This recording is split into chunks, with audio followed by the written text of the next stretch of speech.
Sarvaji, mic testing. Can you hear me?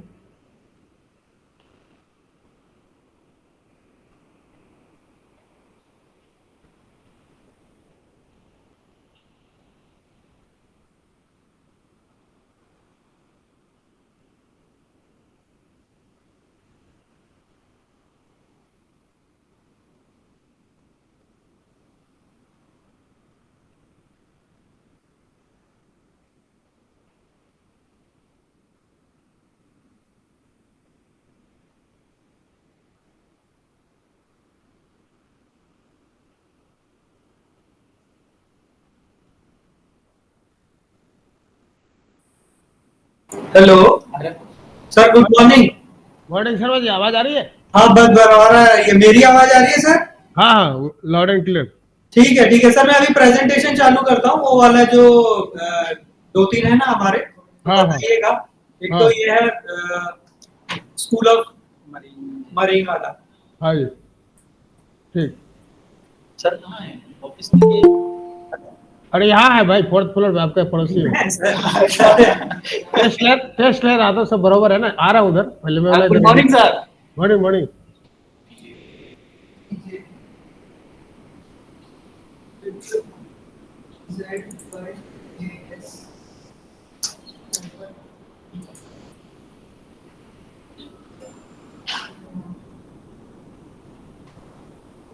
How to manage to be on a here what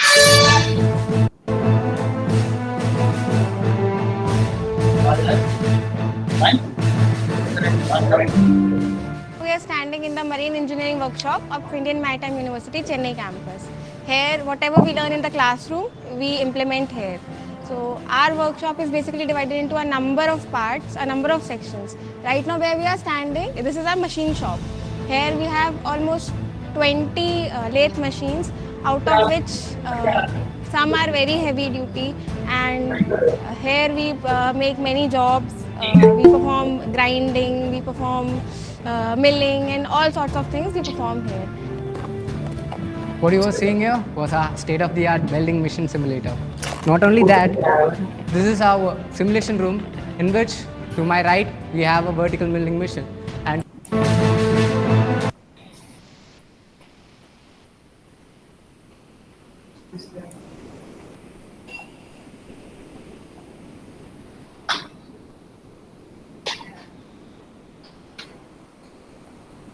ठीक है।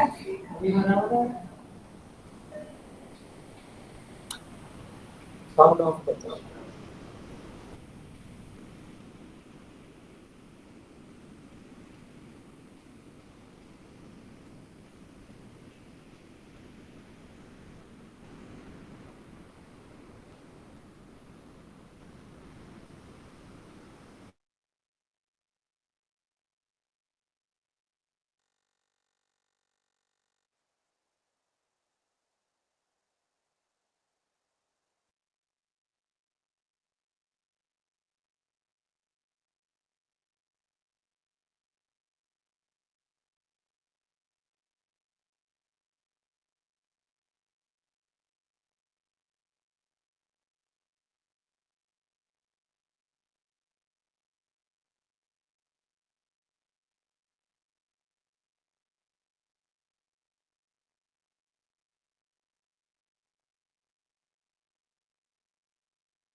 Good morning, sir. Good to see you all, sir.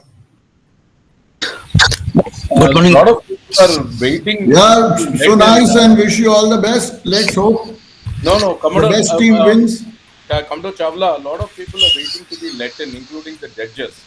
Can you just check that out, please? Because I can see messages from Dilip Mehrotra and Dr. Saxena. Please check. Yeah, we'll let everyone in, sir. Yes, sir. Good morning, everybody.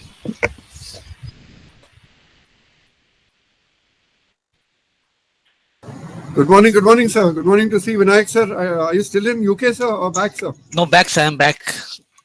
Great, sir. Great, sir.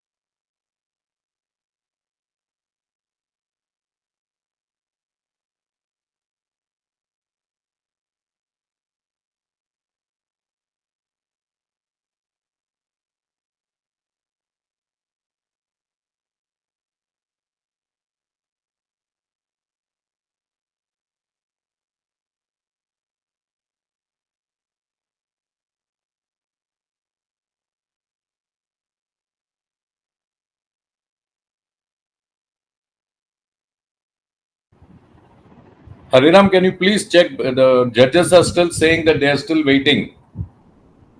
They're waiting to be let in. Can you please check?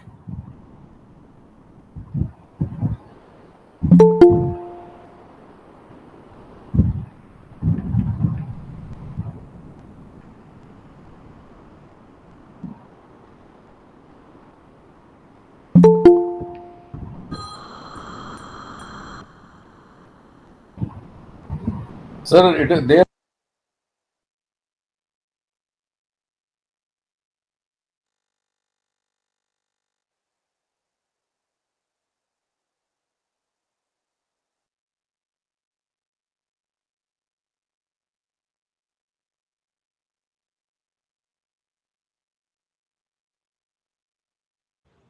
Checking audio. Am I audible?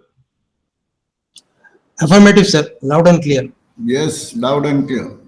Thank you.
Good morning, everybody. Can you hear me?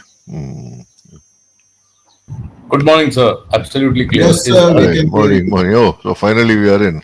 Yes. Yeah. Has Dilip also joined? I saw your Yes, name. yes. Yeah, he's I Good can morning, see him. Malhotra Saab. Yeah, he's muted.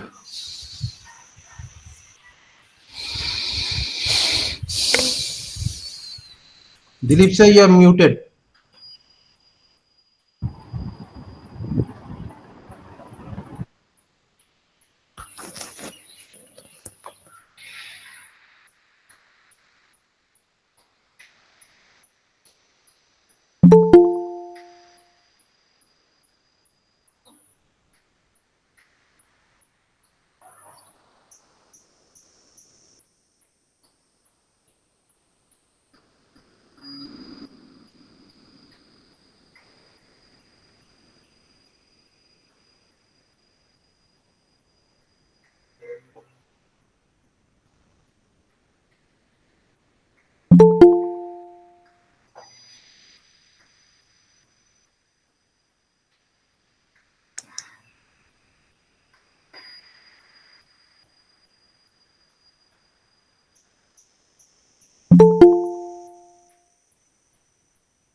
Mr. Hariram, can you check that all the judges are there and we have all the teams of comprehensive review there? Harinam, also, can you please give the possibility to unmute to the judges, please? Mr. Dilip Malhotra does not have that. He's not able to unmute.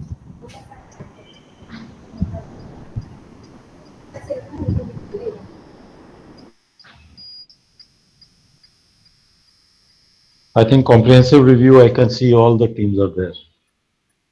I think all the judges have joined, sir. As far as my information, Great. all the judges have joined, sir. Fantastic. And Commodore Vice Chawla, Chancellor- please give Dilip Malhotra Saab, the possibility to unmute. He's been muted. He's not able to unmute. Can you please check from the admin side?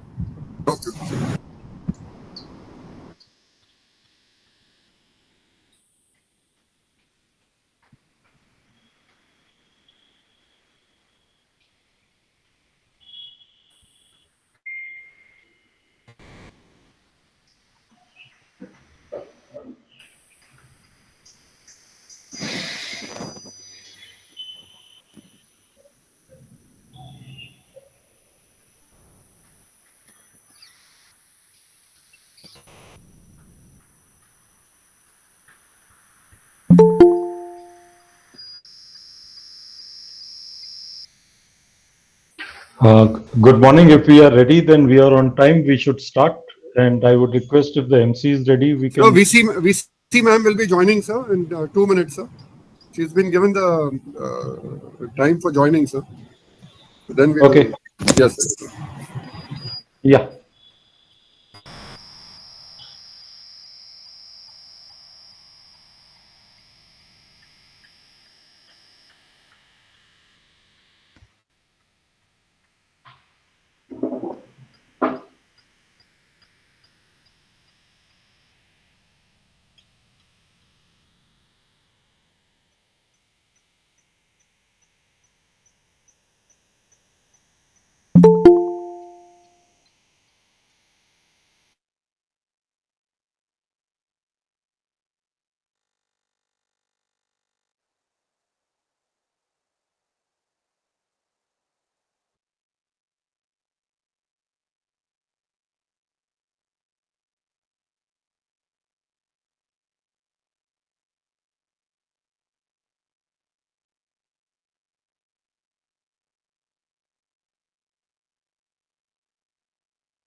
Yeah, good morning all. No, it's okay.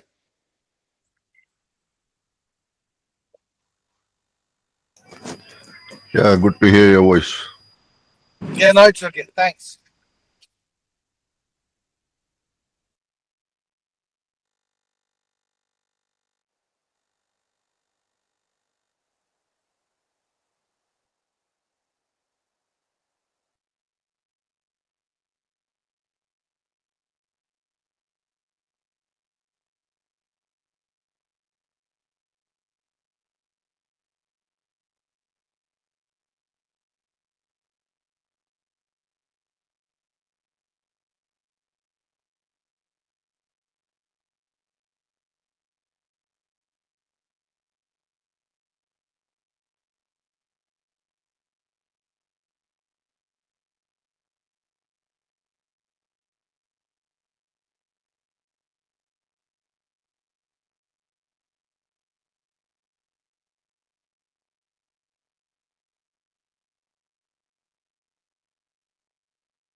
Good morning. Good morning, ma'am. Good morning, ma'am. Yes, good morning. Good Good morning. Good morning, ma'am. Good Morning, ma'am. ma'am, and congratulations for yesterday's honor. Thank you Excellent. so much. As Yeah, I always congratulations. Very well deserving. but there are two things before on a very light note. One is a lifetime achievement makes me feel I'm already 80. And on a more serious note, I think this reflects the extent of support and encouragement from the entire fraternity, from the industry, from the university, from the PG office, from the ministry, etc. All the seafarers. Otherwise, it's not possible to do anything positive. So thank you so much. Yes, over to you, Dr. Chawla. Yes, ma'am. We will start. With your permission, we will start. Yes. We'll start, ma'am.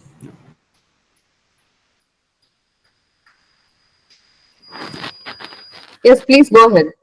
Yeah, cadets, please start.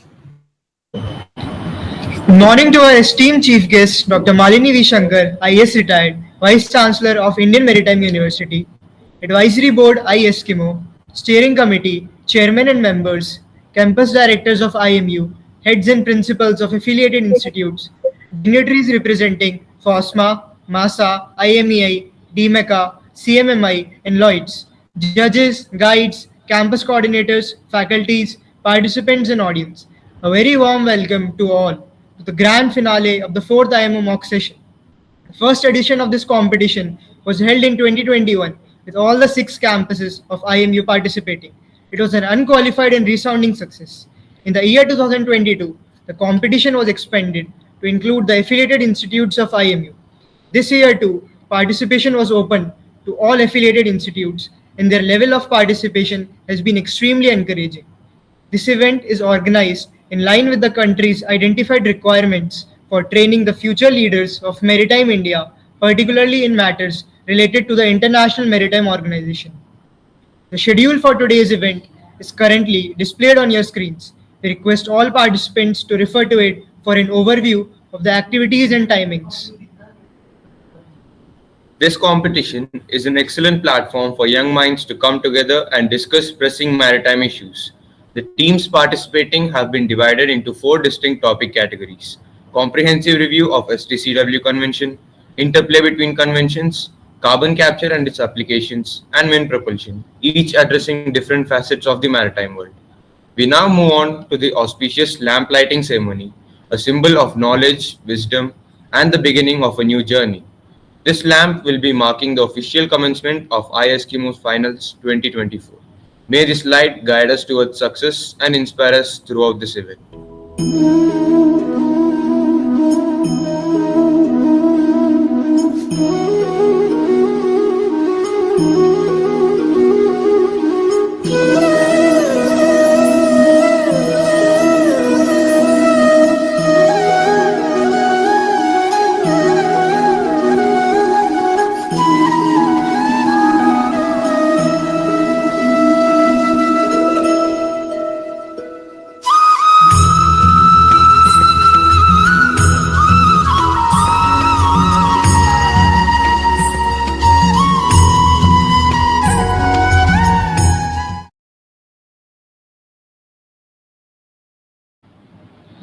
Now it is with great pleasure that I introduce to you the chief guest for today's session, Dr. Malini V. Shankar, IAS retired, Vice Chancellor of Indian Maritime University.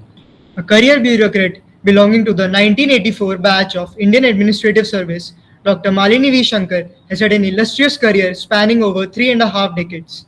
She is currently the chairperson of the National Shipping Board, Government of India, and a member of government-appointed Board of Directors for the IL and FS Group of companies. She obtained her doctoral degree in Institutional Economics from the Indian Institute of Technology, Madras, and a management degree from the Asian Institute of Management, Manila, Philippines. She also holds a master's degree in chemistry from Mount Holyoke College, Massachusetts, USA. She had her professional mid-career training at the IIAP in Paris, France, where she obtained a diploma in international economics. A large part of her career at the senior level has been spent in water sector and economic sectors. Dr. Malini V. Shankar has been a recipient of several academic recognitions. In recognition of her professional achievements, she has been invited by academic and professional organizations to contribute to policy making and represented India in international fora. Dr. Malini Shankar was nominated by the IMO as an honorary member of the Board of Directors of the World Maritime University. Most recently, she has been selected as one of the 7 global recipients of the AAA Award by the Asian Institute of Management, Manila, Philippines. She is the first Indian woman to receive this award. We are truly privileged to have Dr. Malini Shankar with us today. As a vast experience in both the maritime industry and academia, make her an ideal person to address us and inspire the next generation of maritime leaders. May I now request Dr. Malini V. Shankar, Vice Chancellor of Indian Maritime University, to kindly deliver the inaugural address. Ma'am, please. Yes. Good morning, everybody, and thank you, dear cadets, for the introduction. I am very, very happy to see the seeds that we sowed 4 years back taking shape, and the 4th edition of the Eskimo 2024. The name was given by our dear Pro Vice Chancellor, coming to a fruition today with the finals. For those of you who don't know the genesis of this, it is basically to ensure that a dry subject, like the conventions of the International Maritime Organization, is conveyed in a more interactive and more involved manner to the students. Because after all, when the students sit in a class and they have never gone on board a ship, what do they know about the IMO conventions? They are not aware of the context or the ecosystem in which it is expected to operate. This initiative also aligns with the expectations of the new education policy, which talks about experiential learning and a focus that should be on learning more than teaching. So it aligns with all these objectives. So I am very, very glad to see the number of teams that have participated and the entire process that has been gone through to select the semi-finalists, to select the teams which have to make the presentation and take part in the final stages of the competition. I would be very remiss if I do not express my sincere gratitude to all the people who are all the professionals who cooperated and who volunteered their time, effort, and energy in making this a success. Primarily the mentors, the guides, the judges, Dr. Chawla, who was coordinating his team, all the campus directors, and of course the faculty, without whom no information can be transmitted to the students. So I would not take names, but I would just say that I remember the first meeting that I had with Mr. Rajiv Nayyar and Mr. Gautam, but saying, well, how do we do it? And they are the ones, they are Gracia. They corrected me once. It's the Gracia team, which is our alumni from Gracia, who have facilitated, who have designed, who have framed, who have translated the thoughts and ideas that we all had in the beginning to something which is acceptable and which can be implemented. So I'm extremely thankful on behalf of the entire IMU fraternity to the team of Gracias, and as I said, to all the judges, mentors, guides, faculty, etc. What I would like to see in the future is, let us review this model, see how to make it more interesting for the maritime community which goes beyond IMU and its affiliated colleges, so that we make it an event of maybe national importance.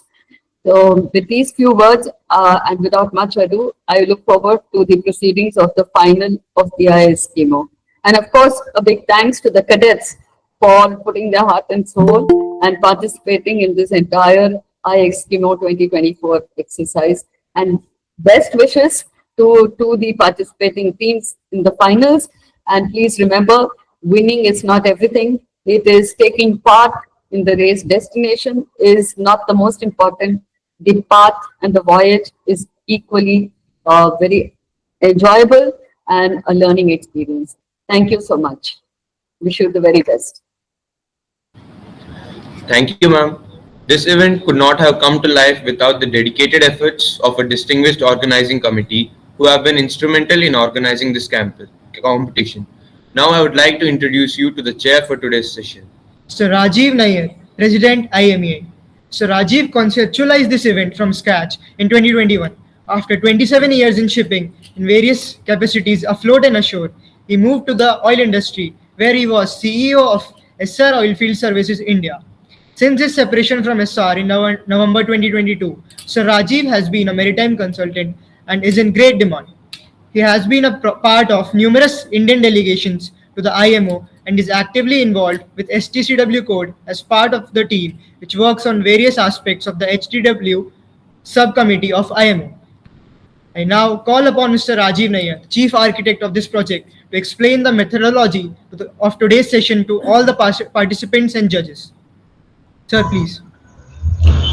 Thank you very much. And thank you, ma'am. Thank you for giving an opportunity to the industry to work out a program which I think would benefit not only the students, but also the faculties who are involved to remain abreast of what is happening at IMO. And thank you for the kind introduction to the MC. I see the slide still has the correction of led to be changed to participated. To clarify, thank you for the wordings. Yes, I have participated in various delegations, but leader is, I'm not a leader in any of the delegations, to be very clear.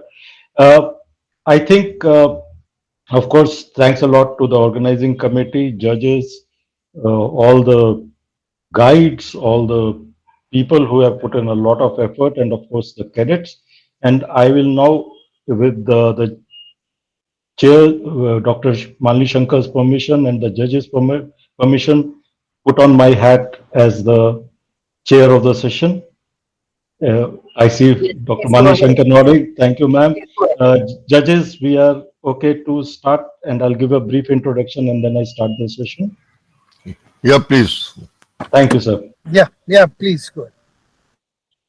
So first of all, congratulations to the delegates who have made it to the finals.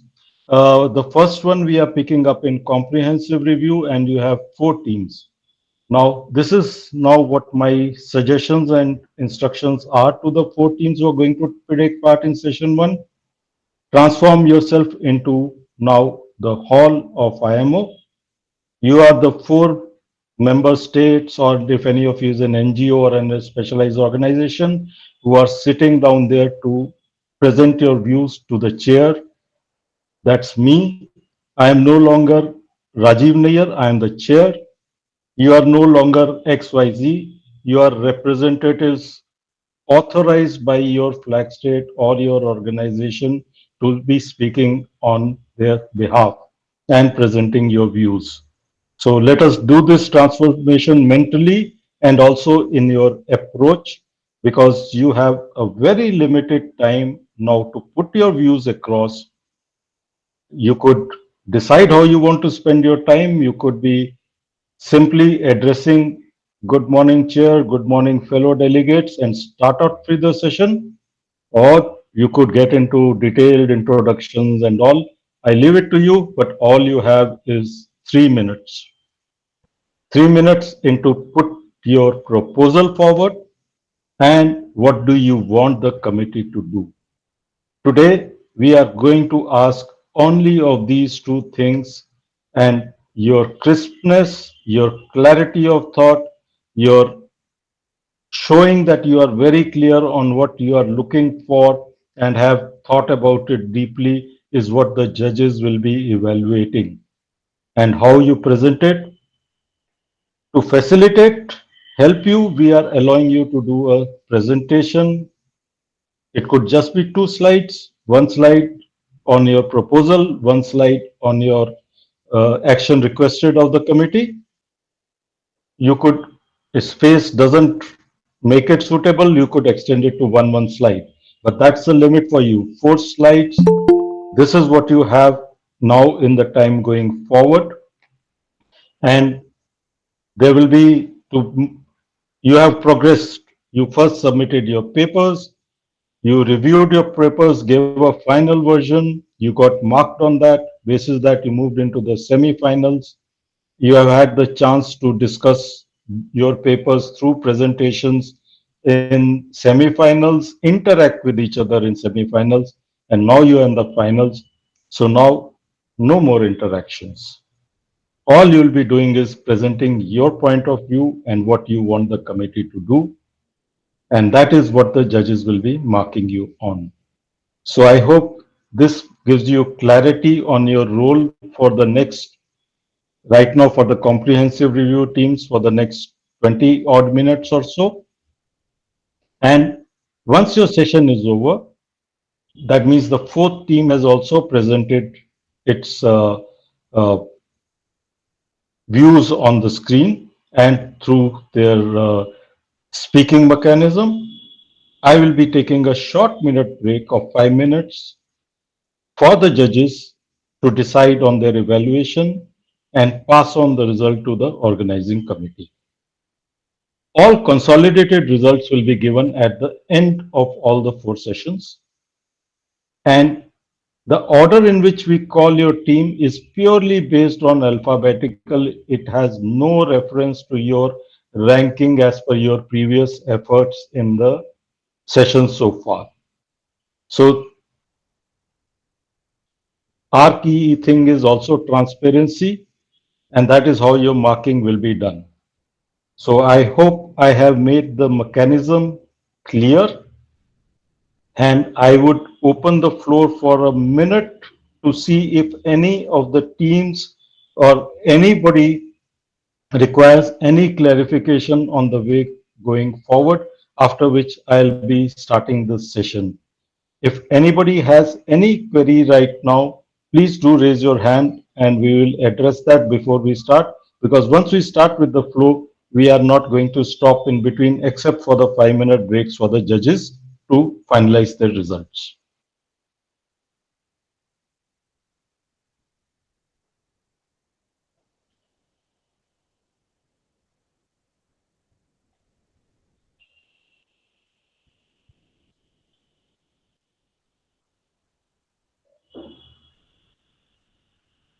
I see no cards coming up, so I hope I have been able to address all queries with this opening remarks. So I am going to start the session 1 with the judges' permission. That will be on the comprehensive review. Will the MC advise us which are the 4 teams so that I can start the session? So first, we'd like to introduce the judges for the session. Go ahead, please. Yes. We are now ready to start the first session on the topic Comprehensive Review of STCW Convention. The judges for the topic are Dr. B.K. Saxena, retired founder principal of Tolani Maritime Institute. He has more than 50 years of experience in the maritime industry. Among his other passions are maritime law, chartering, shipbroking, arbitration, etc. He has represented India at the IMO and has been part of various IMO panels. Dr. Saxena remains busier after retirement than before. Mr. Dilip Mehrotra, a mariner of repute. Mr. Dilip Mehrotra is a former Deputy Chief Surveyor of the Government of India and Secretary of Indian Ocean MOU, former President of IMEI. He has a master's degree in in Maritime Safety and Environment Protection from the World Maritime University, Malmö, Sweden. Captain Kishore Sundaresh, a highly respected maritime and technology expert, has a nearly 50-year career spanning in ship management, shipping finance, and maritime education. An extra master and fellow of both the Nautical Institute and the Company of Master Mariners of India. He pioneered e-learning in the maritime sector and held leadership roles, including as EVP at Teledata Marine Systems in Singapore. He later served as Managing Director, India for Kongsberg Digital, advancing maritime technology. Since 2023, he has been a professor of practice at the Indian Maritime University. Now we would like to introduce the teams for the CR session. 4 finalists for the CR category are Team B3 from IMU Mumbai Port Campus, Campus Coordinator Mr. Hare Ram Hare, guided by Captain Khatri and Captain Vinayak Mahula. Next is Team C1 from IMU Kolkata, Campus Coordinator Dr. Pradeep Rajasi, guided by Mr. Mohan Singh Pal.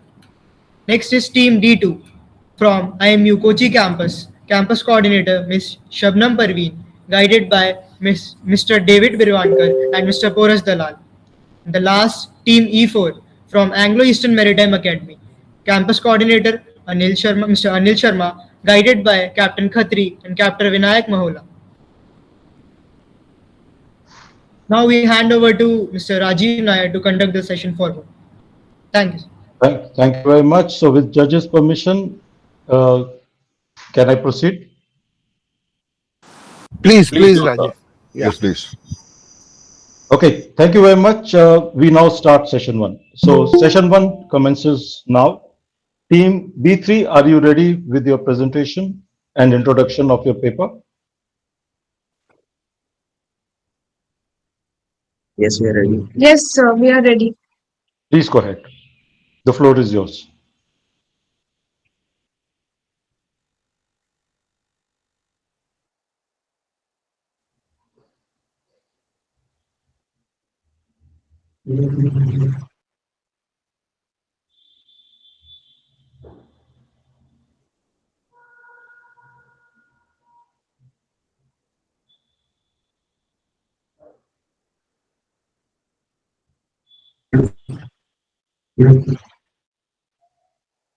Yes, your presentation is visible. Good morning to the judges. Am I audible, sir? Yes, please proceed. Okay. Good morning to the judges, dignitaries, and fellow cadets. I, Cadet Isha Sakshi, would like to start with our agenda item for today, that is psychological first aid. It is a structured approach to providing immediate support and assistance to individuals affected by social isolation, depression, burnout, homesickness, sleep disturbances, etc. on board the vessel, thus aiming to reduce distress and foster a sense of stability. After thorough review of STCW codes and convention addressing psychological first aid is essential.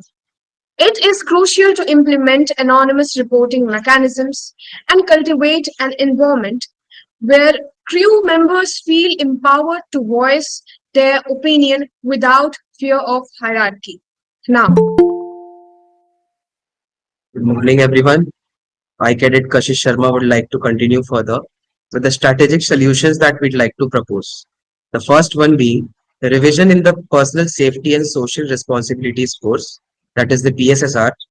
The curriculum needs to be revised, specifically the Chapter 7 of Annexure 2, aiming to make the pre-C cadets equipped with the knowledge of psychological first aid application. Second solution that we propose to tackle gender bias and sexual harassment cases is making available anonymous reporting mechanisms on board. We also want to make the pre-C cadets aware of the severe consequences of sexual harassment on board. Last but not the least, amendments need to be made in STCW section A6/1 to 4. To achieve this, we have proposed the addition of a mental health management section to table 5 of section A6. This addition aims to recognize mental health management as a critical competency. Moving further, let me briefly outline the contents for this table that we have proposed for you. where the column 1 shows competence, that is mental health management. Column 2 here states that competent individuals in mental health management must be adept in managing crisis through assessment and promote mental resilience. Column 3 states methods for demonstration of competence by understanding mental health disorders, managing stress, applying cognitive behavioral therapy, that is CBT, etc. For column 4, we have proposed the evaluation criteria for the cadets, that is through practical application, certification, case studies, and supervised practice. This ensures the mental health management is integrated into seafarer training and certification. In conclusion, after thorough analysis of the STCW codes and convention, we propose these measures to ensure the mental well-being of seafarers on board. We value your perspectives and welcome your feedback on these proposals. Thank you for your attention. Thank you, sir. Thank you very much, and thank you for sticking to the time. And is C1, are you ready with your proposal? Yes, sir. Okay, the floor is yours. Please go ahead. A very good morning to the chairperson and committee members. As we have discussed enough about SCCW in the previous sessions, I'll immediately dive into our proposal where we are planning to establish the fundamental maritime education through a mindset of 3 Rs: repair, retain, and reestablish. From the current elements of the convention, retaining the acceptable elements, repairing what's needed to be updated, and reestablishing those which had the caliber but were not implemented at their fullest. A quick question, C1, are you doing a presentation or are you just doing an introduction? Excuse me. Your Sir, presentation is not yet up. This was just the introduction. Okay. We'll be Okay, let me sharing. not stop your flare. Please share your screen.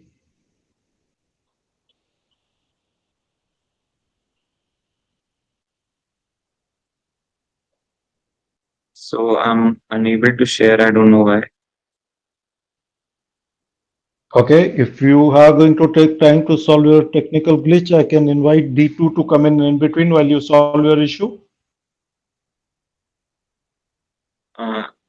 Yes, sir. We are done. Okay, your screen is coming on.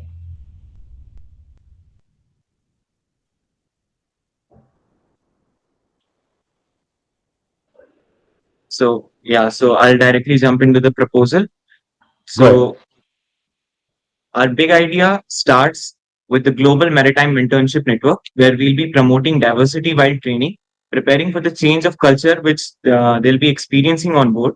Now, diversity also has other crucial impact on board mental and psychological well-being, which was precisely reflected by Team B3 in the past session. Now, through the element of modular competency framework, we suggest keeping traditional training still into action by refreshing them with more updated skill modules. Now, okay, don't worry, this is not a typing error. The following element involves virtual and reality integration, where we propose the involvement of VR and AI along with creating a mock ship environment to make the trainees mentally ready and familiar for the life on board ships. The system will be incorporated by a global maritime VR library where any country, regardless of their economical condition, will be capable of accessing quality content, ensuring adequate training for the future seafarers. Adaptive learning platforms will be giving individual attention to the trainees through the help of applications, looking at their faults and carefully incarnating them accordingly. This is something which is already adopted by several educational institutes of the world and something that should be mandated by maritime sector. The last element involves the inclusion of green maritime skills, which asks for familiarization of the future prospects and projects of development of maritime world, which will make the trainees fully ready and also open to the minds of the capabilities of maritime world. All these initiatives will be regulated under an international maritime education credit system, the IMECS, which would be regulating and updating them with the current needs of the industry. But today, we request the committee to improve primary competency building, to increase focus in foundational maritime education, refresh traditional training with targeted skill modules, to promote initiatives like GMMN, IMECS, and GMVRL, incorporate green maritime skills to prepare future seafarers for the industry developments, promote more practical training approach. With the above suggestions taken into action and upon implementation of the given proposal, we bring to you an opportunity to step into the new era of maritime training. Thank you, sir. Thank you very much, and thank you for your vision on how it should proceed further. With that, D2, are you ready? Yes, sir. Then you can please start. The floor is yours. So am I audible to you, sir? Yes, you are audible. Okay, sir.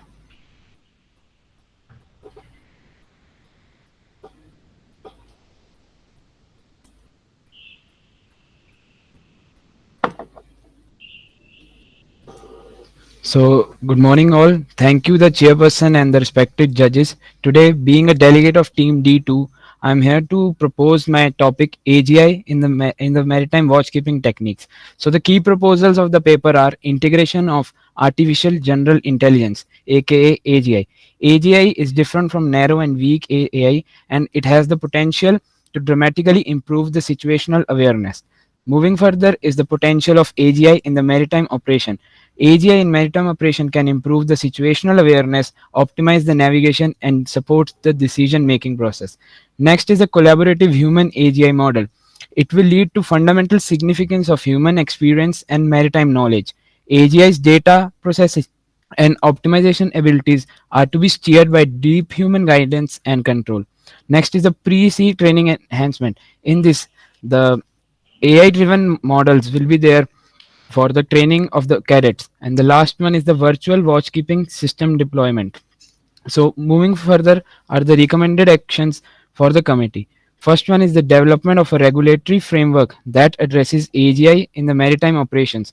This framework should include guidelines for safety, security, and ethical consideration, because on the basis of this only, the shipbuilders and the classification societies will be modifying their shipbuilding process. Next one is the requirement of clear protocols for human intervention in the AGI system. This includes identifying situations where human side is essential. Like clear protocol should be mentioned where humans have to intervene in the system and where the human presence is required at most. Next is the establishment of mechanisms for ongoing evaluation and monitoring of AGI systems. This include regular testing and audits to ensure the performance and reliability. The monitoring and evaluation of the AGI system should be done on the vessel when she's on her voyage. No separate ports or any berth should be like provided. The next one is the revised STCW code to include specific competency requirements for remote navigation operators. This should cover areas such as situation awareness, collision avoidance, and communication. The last is the consideration on requiring set sea time as an officer on manned ship before becoming a remote navigation officer.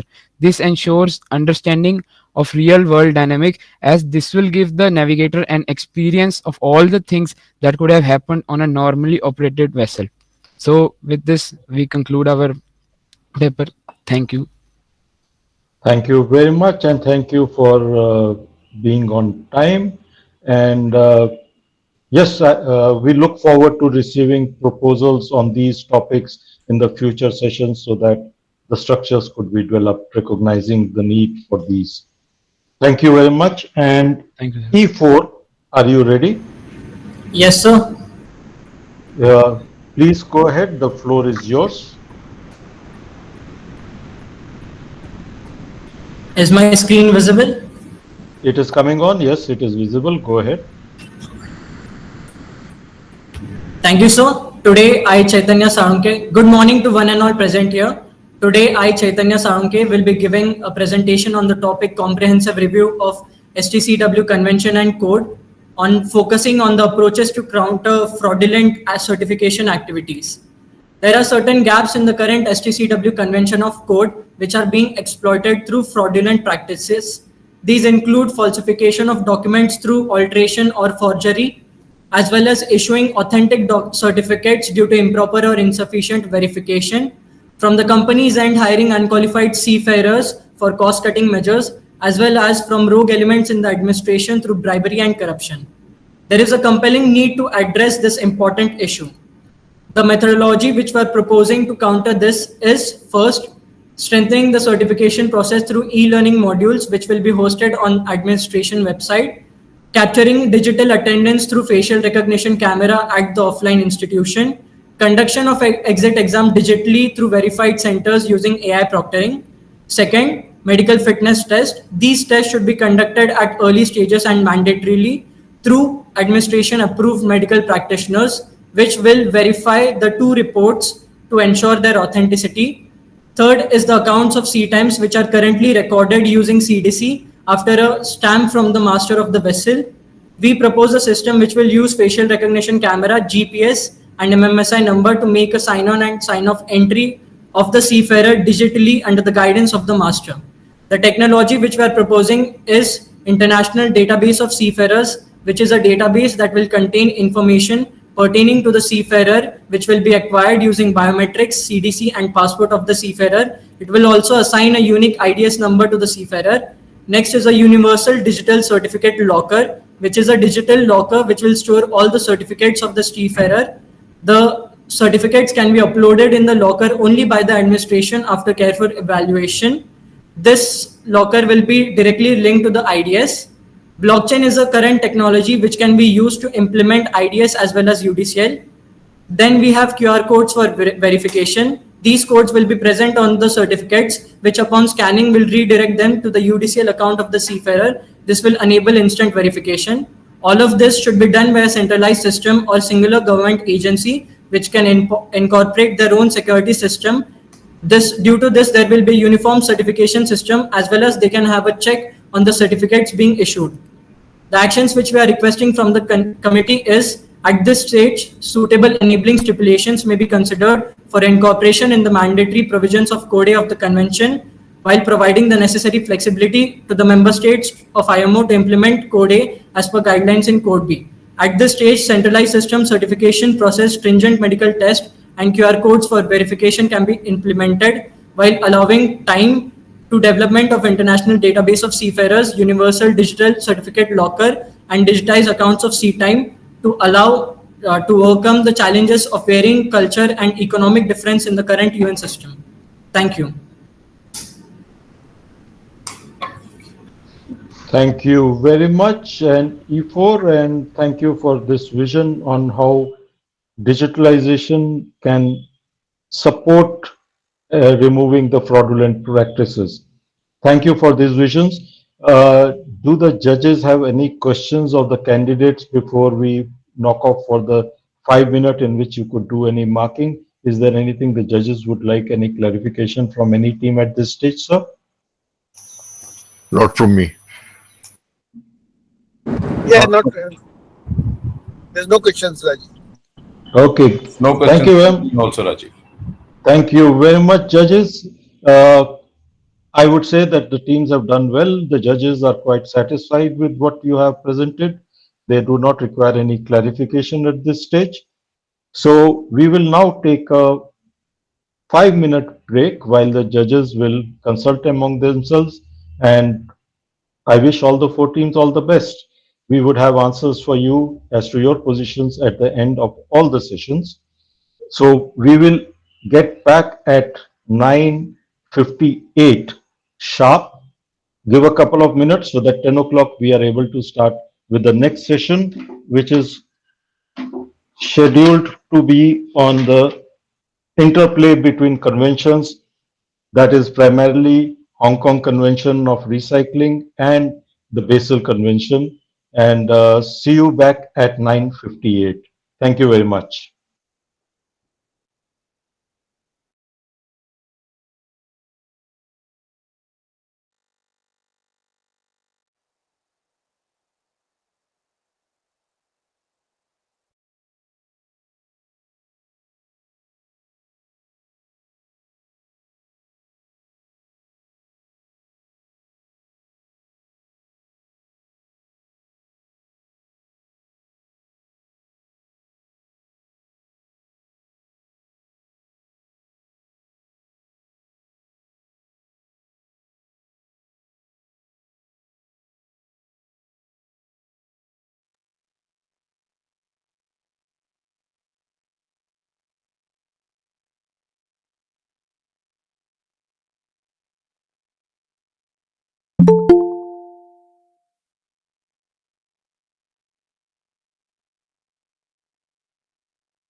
Welcome back, ladies and gentlemen, and we'll move on to the next session, which I would hand over to the MC to give us the details of. Thank you, sir. Now we will be starting with the second session that will be on the topic interplay between conventions. The judges for the session are Mr. A.B. Datta. After sailing for 15 years in SCI and 2 years ashore in SCI, Mr. Datta joined the Directorate General of Shipping in November 2004 and continued there till January 2019 as Deputy Director General of Shipping. Presently, he is holding the responsibility of the Secretary with the Indian Ocean MOU Secretariat. And then the remaining two judges are Mr. Dilip Mehrotra and Dr. B.K. Saxena, who will be continuing with us. The three finalists for the interplay between convention category are Team B3 from IMU Navi Mumbai campus, Campus Coordinator Captain G.B. John, guided by Commander Sandeep Kumar retired and Mr. Shami K. Next is Team C3 from Anglo-Eastern Maritime Academy, Campus Coordinator Mr. Anil Sharma, guided by Commander Sandeep Kumar retired and Mr. Shami K. Next is Team D1 from IMU Kolkata campus, Campus Coordinator Dr. Pradeep Rajasi, guided by Mr. CPK Kashyap and Mr. Ranajit Singh C. Patil. I now hand over to Mr. Nayyar again. Thank you very much. Judges, is it in order to proceed, please? Yeah, it's, go ahead, please. Thank you. Team B3, are you ready? Good morning, sir. Yes, sir, we are ready. Okay, then you can please start. The floor is yours. Presentation.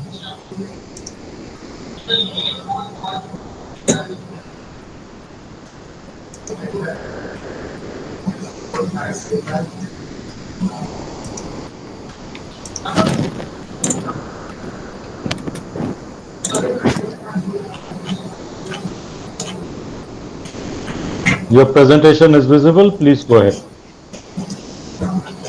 Good morning, everyone. I am Soumyajit Chaudhary, representing Team B3 from IMU Navi Mumbai campus. It is an honor to address this esteemed gathering today, where we discuss a pressing issue that impacts the environment, worker safety, and global maritime standards. The urgent need for sustainable and ethical ship recycling practices. The number of ships that will be phased out and sent for recycling is projected to double by 2028 and nearly quadruple by 2033. First of all, the banks should adopt explicit policies not to finance loans to shipbreaking yards that do not adequately protect their workers' rights to life and health, including those that use the beaching method of shipbreaking. Shipping companies and financial institutions should take steps to commit transparency and incentivize safer and more sustainable shipbreaking practices. Dutch banks ABN Bank, ING Group, and NIBC Bank introduced the Responsible Ship Recycling Standards (RSRS) in 2017, committing to transparency and sustainable shipbreaking practices. The standards include developing responsible ship recycling policies, maintaining hazardous material inventories, conducting due diligence on recycling yards, and publicly disclosing ship recycling locations. The Principles of Ship Recycling Transparency Initiative, the SRTI, should also be incorporated in the Hong Kong Convention, as the membership in SRTI mandates shipowners to disclose their ship recycling practices and policies publicly. This transparency builds accountability and trust, urging companies to align their practices with the international standards. The committee should eliminate existing loopholes by making the regulation applicable to the beneficial owner of ships, not the flag state.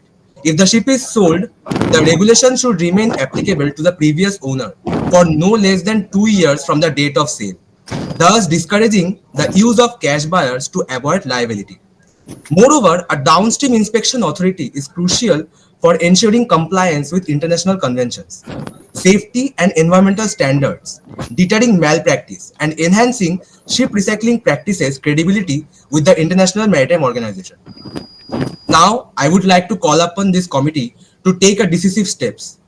Create a return scheme for ships as described in the EU Ship Recycling Regulation Preamble. The return scheme would require any ship that trades in the Hong Kong Convention to pay a fee towards a recycling license, accumulating capital over time. The total will then only be paid back to the last owner of the vessel if the ship is recycled at a ship recycling yard on the list of HKC approved facilities. And effective oversight is the key to enforcing compliance.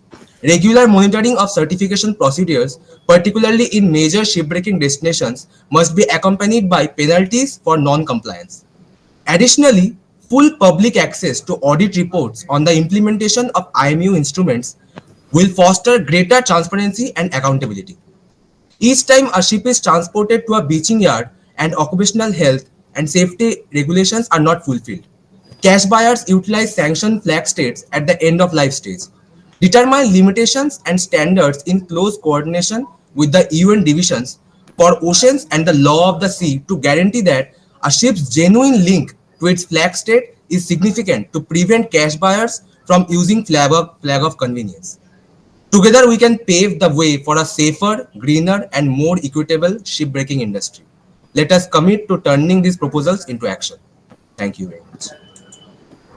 Thank you very much, B3, for your views on what should be done. I now call upon C3. Are you ready?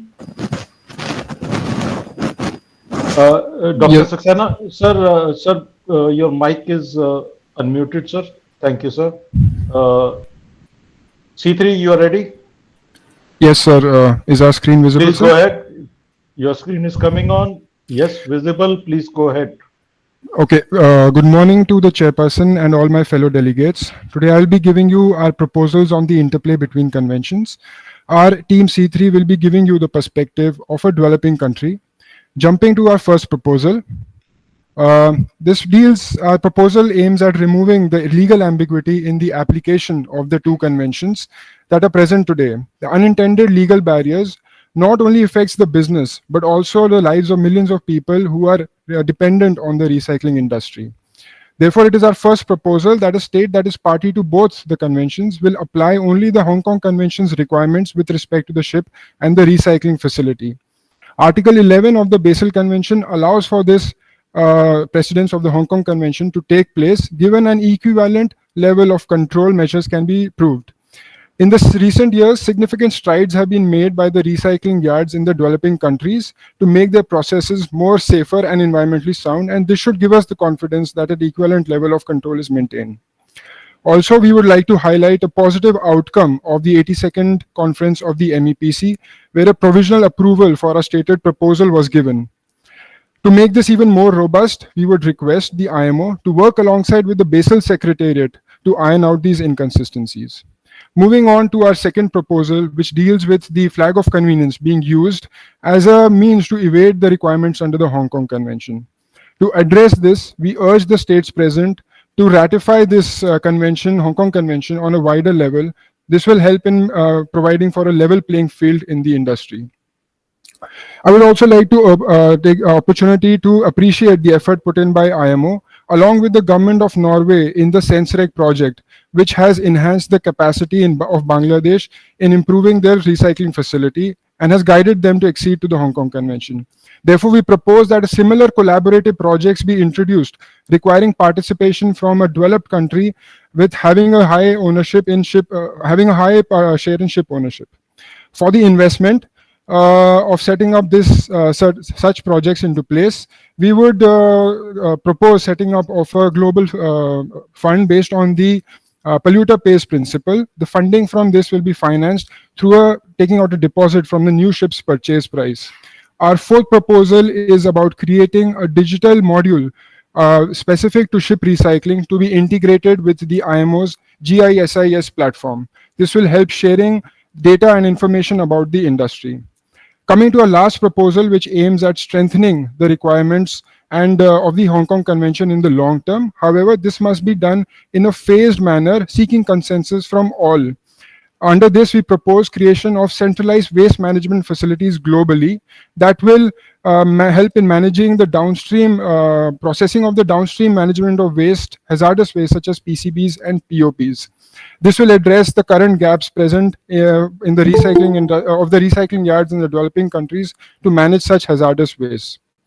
In the end, I would like to leave you with the example of India, where adoption of the Hong Kong Convention, along with some of our proposals, has improved the ship recycling process.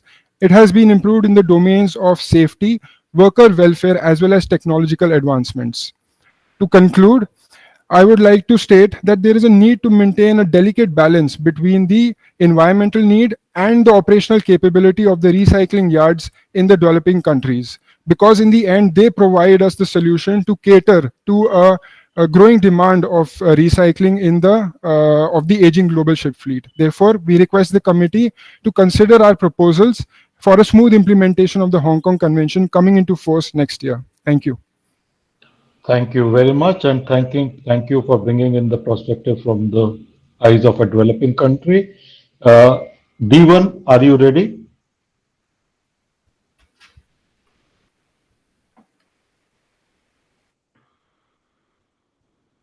Team D1, are you ready? Yes, sir. Very good. Your slide is becoming visible now. Okay, the floor is yours. Go ahead. Oh, you disappeared. Try again.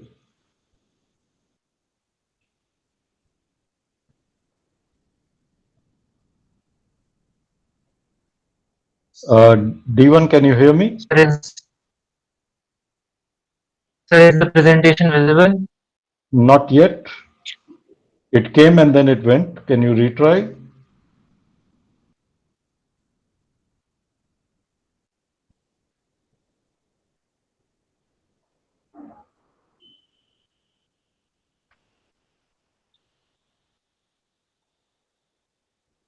Sir, just a moment, please.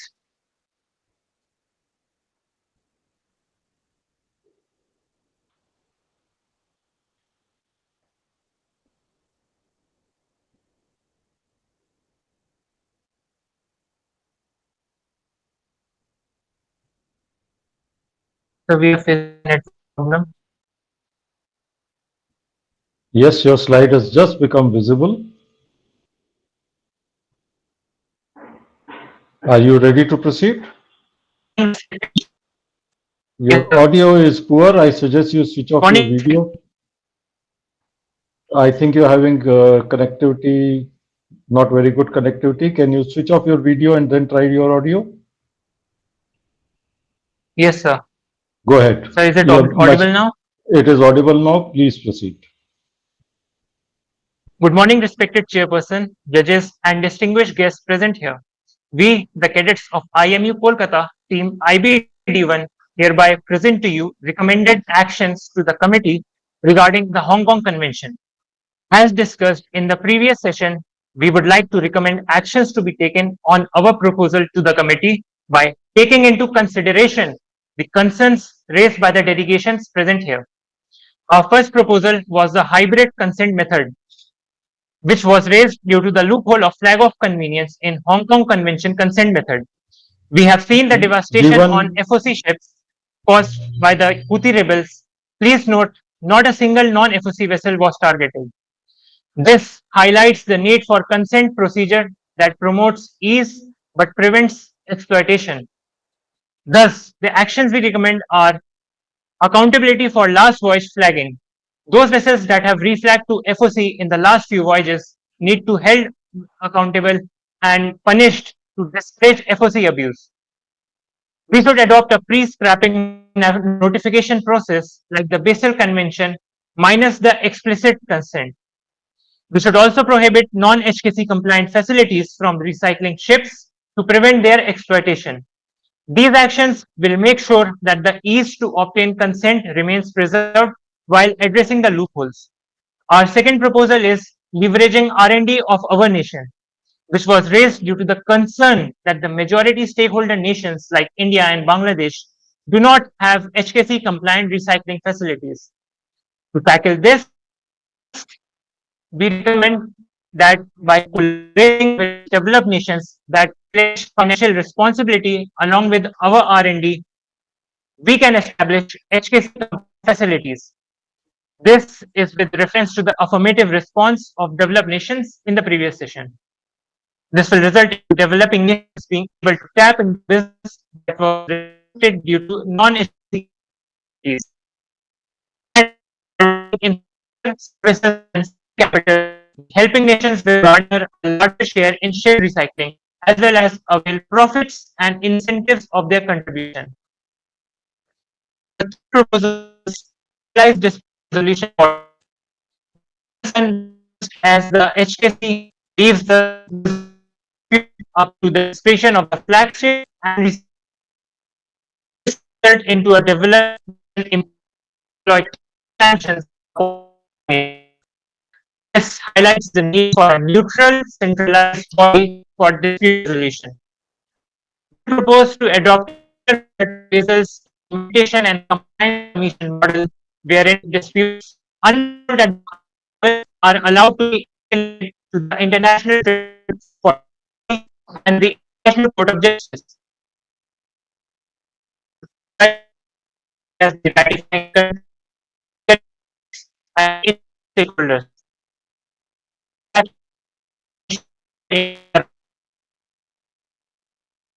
All here, as well as the environment in a cohesive manner. Thank you. Thank you. And at least I had some difficulty in hearing the last sections. But anyway, the slides we read through. So I'll again check with the judges. Do the judges have any specific query to any of the? Yes. Yeah, Rajiv, I had just a small clarification from B3. Yes, sir. Please go ahead. B3, are you there? I understand Yes, sir. the B3 you stated that banks should not finance to the beaching to the ship recycling facilities who are carrying out with the beaching method. Am I right, or did I miss something? Yes, sir. Okay. Now, just for your information, that the IMO Convention on Household Ship Recycling, the rules made thereafter allows beaching method, and most of the most of the ship recycling countries like India, Pakistan, and Bangladesh, as of now, they have a beaching method, and China is developing other methods also. But the beaching method is allowed, and they have to take all necessary precautions so that the environment is protected and other things. So I just wanted to clarify that. Thank you. If the bank stop the finance, then how the ship recycling facilities will work?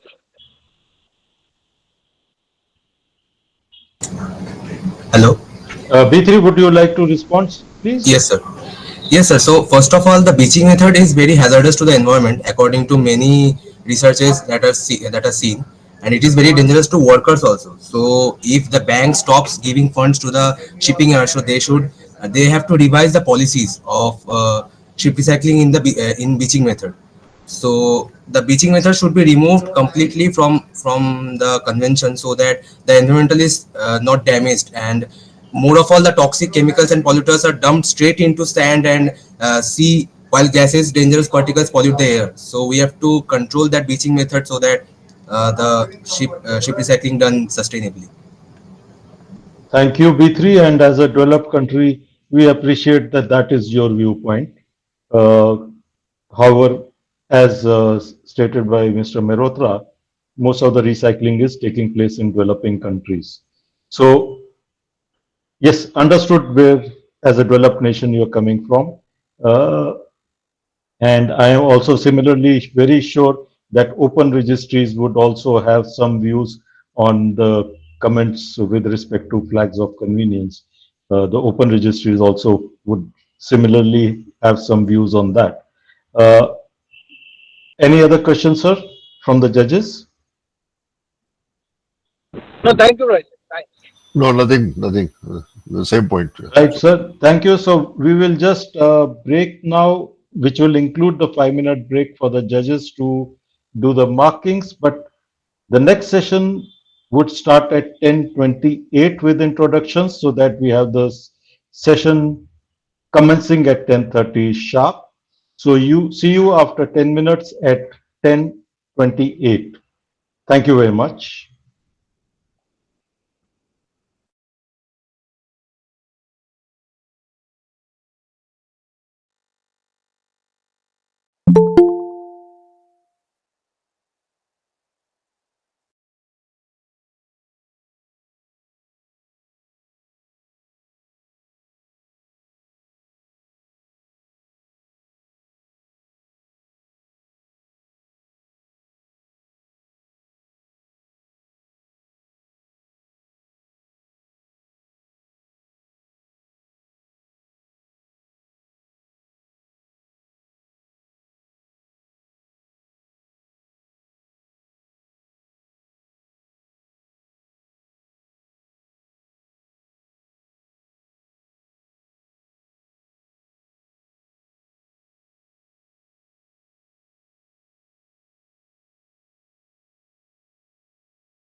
Indian Maritime University, Samudra Gyanam Gyana Samudram, knowledge of the oceans, an ocean of knowledge.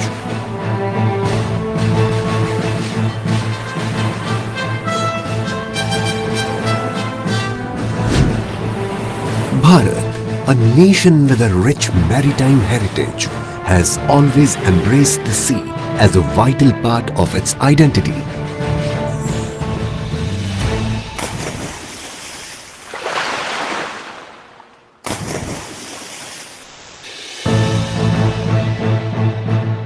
At the heart of this maritime legacy lies Indian Maritime University, a beacon of excellence in maritime education. The Indian Maritime University is a launchpad for the future mariners. Let's take you on the journey of this central university that shapes the future maritime leaders of India.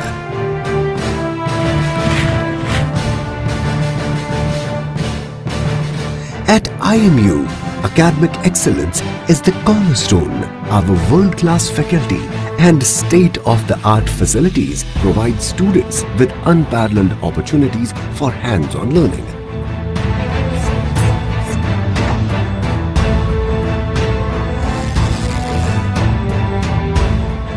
From advanced navigation science to logistics management and naval architecture, our comprehensive programs cover it all.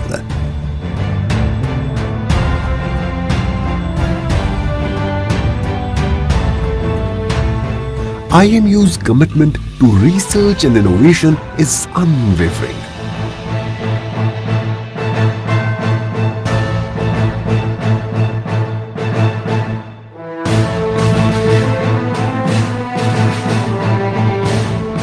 Major purpose of Indian Maritime University is to train the students for port and shipping, international transport law. In 2009, we kick-started a management MBA course in port and shipping and international transportation and logistics.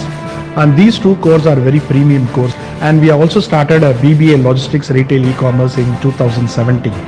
And 2 years back, we have started something called BBA Maritime Logistics in collaboration with the Logistics Skill Council. First 2 years they will do the program here, and the last year they will go for an apprenticeship program in line with the Logistics Skill Council, and they are eligible for a stipend. An MBA Port and Shipping and International Transport Logistics, around in this 14 to 15 batches, around 1,000 students have passed out, and they are all in a very big position. See, what we teach today is what the industry will practice tomorrow. In other words, what the industry practice tomorrow, we will teach today.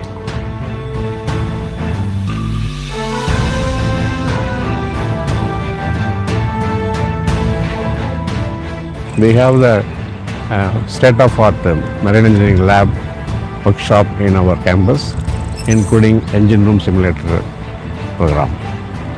So we are offering this post-E courses also, post-courses for marine engineers, those who are working on board vessel, seeking promotion for their chief engineer level. We are conducting preparatory courses and simulator courses.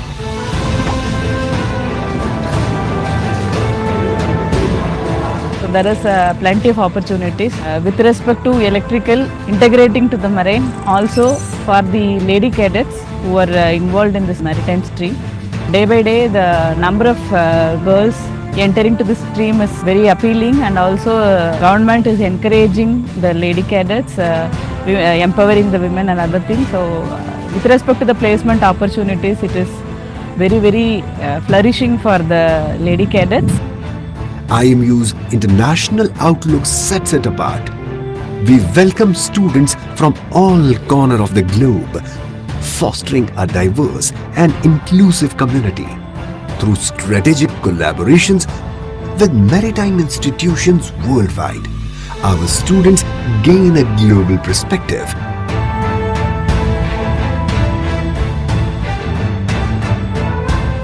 IMU provides opportunity from all strata of the society with a strong platform to set sail on a promising maritime career. It actually offers a lot of courses in the marine field, which is economical for people like who are from poor families, and the students who want to actually study this field. because this field requires a lot of money. Obviously, it's a very costly and expensive course, but IMU is actually providing it at very low cost. IMU follows Government of India's reservation policy, thereby contributing to the overall national objective. I'm currently pursuing BSc Nautical Science in IMU Chennai campus, and here we are providing various courses like BSc Nautical Science, which is a 3-year course, and DNS also. As girls are going from just 4 girls in the BSc final year batch, we are proud to inform that we have enrolled 25 new girl cadets in IMU Chennai. In order to encourage and motivate girl cadets to join the maritime career, deserving female students have age relaxation and scholarships of government and industry. The faculties, the teachers, everyone are very helpful. Everyone helps you a lot. Our commitment to hands-on training is second to none. There are a lot of other activities which happen while we are also in our academic year. For example, we had our athletic meet, we had our cultural events. We also celebrated a Women's Day just a few days ago, and it was a beautiful cultural performance. IMU students have the privilege of learning on board ships, on simulators that mimic real-world scenarios, and engaging in practical training to prepare them for the real challenges of the maritime world. It's a professional course, as you all know.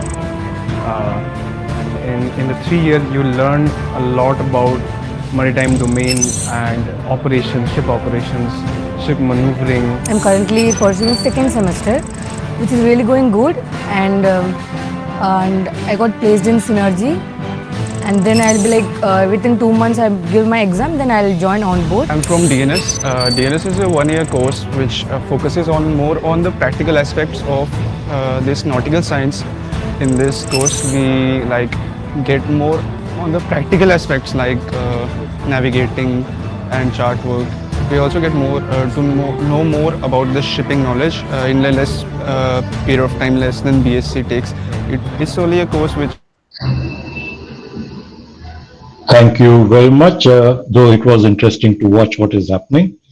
But I guess we can do that, play from that onwards later on. Is my cadets ready to introduce for the next session, which is on carbon capture? Please go ahead. Yes, sir. Yes, sir. We will now start with the third session on the topic carbon capture and its applications. The 3 judges for the carbon capture session are Mr. A.B. Datta will continue, and then we have Mr. Ajay Chatterjee, retired as Chief Surveyor to the Government of India in 2010 and spent the next 8 years in academia as the Principal and Head of the Great Eastern Institute of Maritime Studies. His 50 or so years of experience in the maritime industry has ensured that he remains in demand for a cross-section of assignments across the broad spectrum of activities in the maritime world. Mr. N. Girish. Mr. N. Girish is a naval architect with an MTech in Ocean Engineering from Yokohama National University of Japan. He is currently Senior Vice President and Chief Surveyor at IRS, looking after rule development and associated research. Mr. Girish has been associated with the IMO and ISES activities for many years and has been representing India as a member of delegations at IMO meetings. Now, the 4 finalists of the CC category are Team A3 from IMU Mumbai Port Campus, Campus Coordinator Mr. Hare Ram Hare, guided by Mr. S. Sanatani and Mr. Tariq Mullah. Next, we have Team C2 from IMU Kolkata Campus, Campus Coordinator Dr. Pradeep Raja C, guided by Mr. Anil Kumar Korupoju and Captain Gajanan. Next, we have Team E1 from IMU Kolkata Campus, Campus Coordinator Dr. Pradeep Raja C, guided by Mr. Anil Kumar Korupoju and Captain Gajanan. Last, we have Team A10 from Samudra Institute of Maritime Studies, Campus Coordinator Dr. Nanavare SD, guided by Mr. S. Sanatani and Mr. Tariq Mullah. I hand over again to Mr. Rajiv Nair to take the session forward. Thank you very much. And for the benefit of the 4 teams, I will again repeat. First of all, congratulations to all 4 of you for making this forward. And Of course, best of luck for your next session, which is the final session. We have, as a first part, got your paper that has been evaluated by the judges, certain marks given. Thereafter, you moved into the semi-final stage where you had other teams discussing, presenting your papers and discussing not only your paper but others' papers. This is that you have now reached this final stage. And in this final stage, what we are looking from you is what is your proposal to the committee and what is the action requested of the committee. So I require you now to transform yourself into a committee room where I am the chair, you are the four teams sitting there, each representing your state or your organization, being the spokesman person on behalf of that to give us a clear, concise view of what is your proposal and what is the action which you are expecting for this committee to take so that the judges can get clarity on A, how well you have prepared on your topic considering your various roles and how clearly you are able to bring it to the attention of the committee. So having said that, I move on straight away as the chair and I open this session for carbon capture and I ask A3, are you ready with your views? Good morning, sir. Am I audible? Yes, you are audible. Is my presentation visible? It is coming on. Give it a second. Yes, it is visible now. You can proceed. Good morning, respected dignitaries, judges, and fellow cadets. Our team CCA3 is set to present a proposal to the committee based on our extensive study on viable carbon capture and storage methods. Our goal is to help maritime industry meet the IMO's 2030 and 2050 decarbonization targets. We have evaluated various methods based on factors such as efficiency, specific duty, compatibility with vessels, space requirements, route length and planning, maintenance, transportation technology cost, and levelized capturing cost. First, we propose solvent scrubbing, which uses solvent like MEA achieving CO2 removal efficiency of 73 to 90% for diesel fuels and up to 90% for long LNG fuels, making it suitable for both diesel and LNG fueled ships. Next, molten carbonate fuel cells. One of the most effective methods separates CO2 from low burn gases with an 85% efficiency for both diesel and LNG fuels, suitable for larger vessels. Then, calcium hydroxide reaction. Method involves reacting calcium hydroxide with CO2 to form calcium carbonate, capturing 30 to 60% of CO2 and is compatible with diesel and LNG fuel vessels. Next is membrane technology. Utilizes membrane to selectively permeate CO2 from exhaust gases, achieving 90 to 96% efficiency, ideal for LNG fuel vessels. Then, fixed bed adoption uses materials like potassium chromate in fixed beds to bind CO2 at low temperature, showing potential effectiveness for both diesel and LNG fuel vessels. Lastly, ionic liquids are specialized liquids with high thermal stability and selective CO2 absorption with an expected carbon capture efficiency of 85 to 90%. While still in development, these methods are promising. We believe these methods, backed by thorough search and analysis, will significantly contribute to achieving our decarbonization goals. We request the committee's thoughtful consideration of the following points for successful adoption of CCS technology. To implement carbon capture and storage technology effectively, we must enact strict laws and regulations for the design, installation, and operation of CCS systems. Ensuring safety protocols and stringent monitoring of CO2 emissions and harmonizing regulations internationally are crucial steps. Next is the financial incentives such as subsidies, tax breaks, and carbon pricing are essential to encourage the adoption of CCS technologies. Then international collaboration is the golden key. Shipbuilders, equipment manufacturers, researchers, and policymakers must work together to integrate CCS systems, develop reliable equipment, and establish supportive regulatory frameworks. Sharing knowledge and best practices will accelerate CCS adoption globally. To combat the pressing issue of climate change, we must promote cutting-edge carbon capture storage methods on existing and new ships.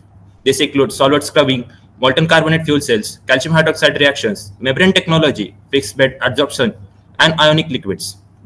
Next is training and certification is equally important of our crew in CCS technology, ensuring they are well versed in safe operations, maintenance and emergency protocols. A competent workforce is crucial for effective CCS implementation. And we must also advance research and development to improve the efficiency and reduce the cost of current CCS methods, explore the potential of membrane and ionic liquid systems, develop new CO2 carbon capture materials, and assess environmental impacts to ensure sustainable practices. Together, we can lead the maritime industry towards a greener future. Thank you. Thank you very much for sharing your views. And I will move on to C2. C2, are you ready? Yes, sir. We're ready, sir. So the floor is yours. You can proceed.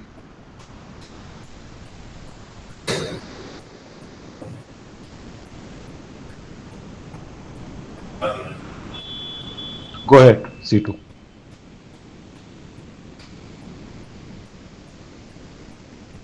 Yes, sir. Good morning, respected chairperson, judges, and one and all present here. Today, we team CCC2 are thrilled to present an innovative solution to enhance sustainability in maritime operations, a hybrid onboard carbon capture system. Current carbon capture technologies face obstacles like high cost, energy intensity, and logistical challenges. Addressing these issues, our system employs cryogenic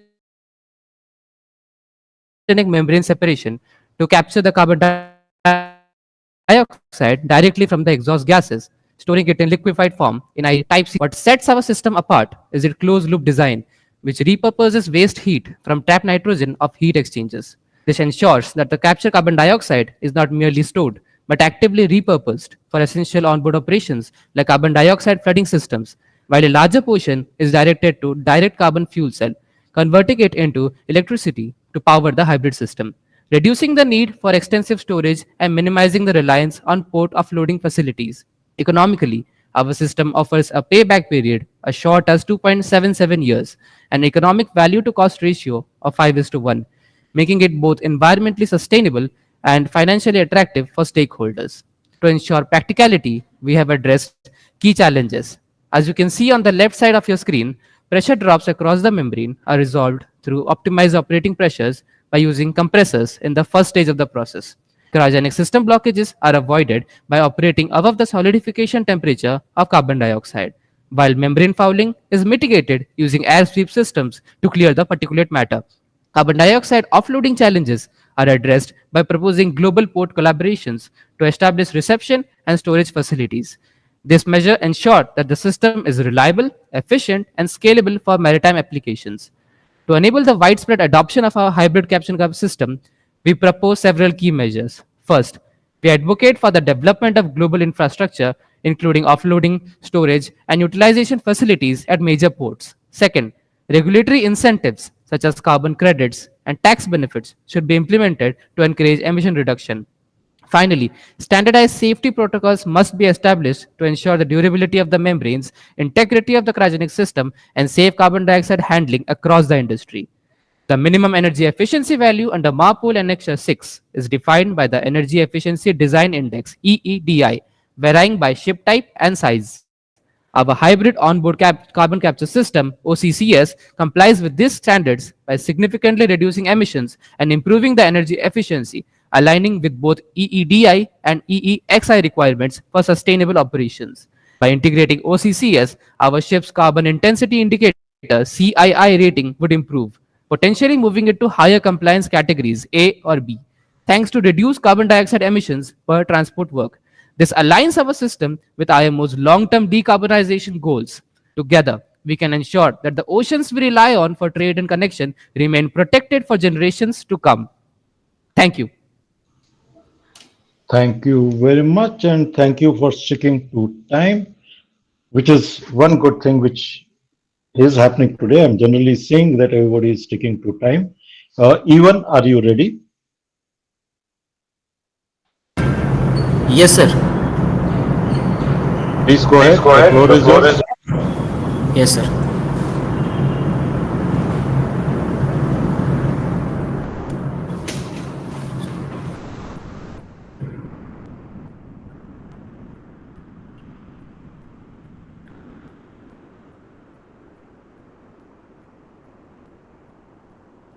Sir, are the slides visible? Not yet.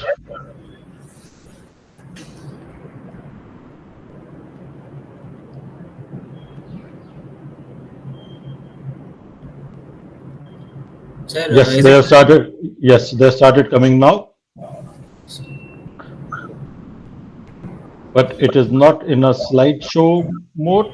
Are you going to proceed like this, or?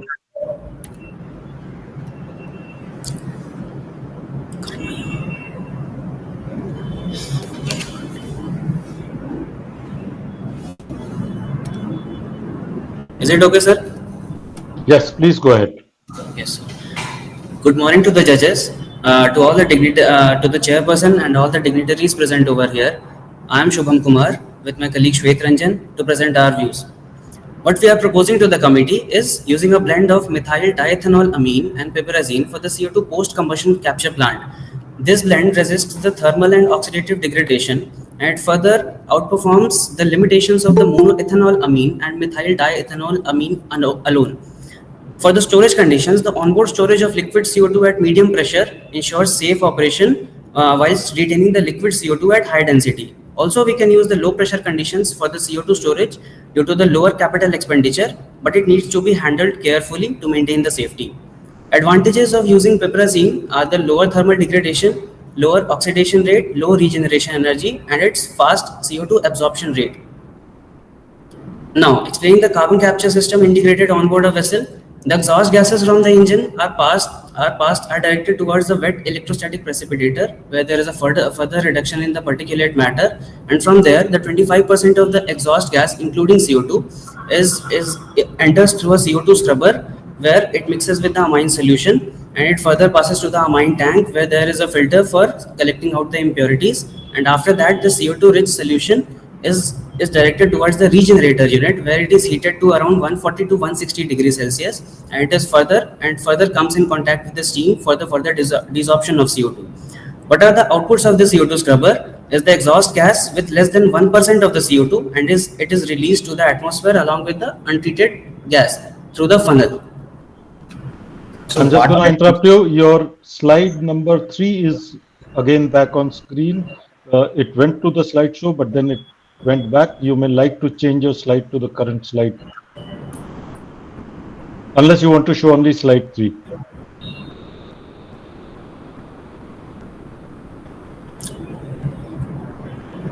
Otherwise, please proceed. We are okay. Sir, is it okay, sir?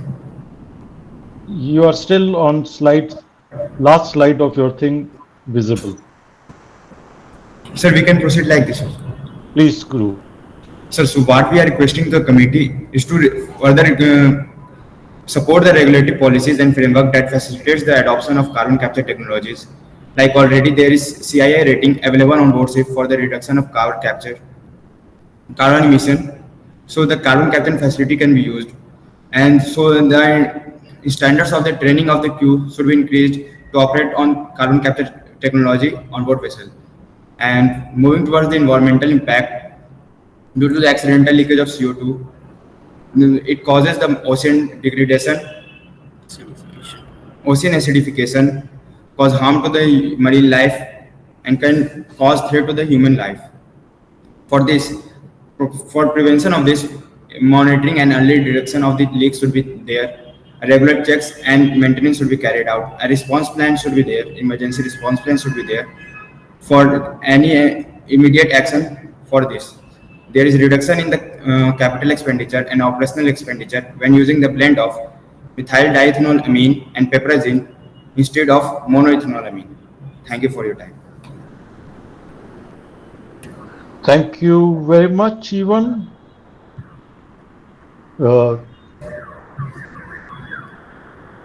A10, are you ready? Yes, sir, we are ready. Okay, you can start. I believe my screen is visible, sir.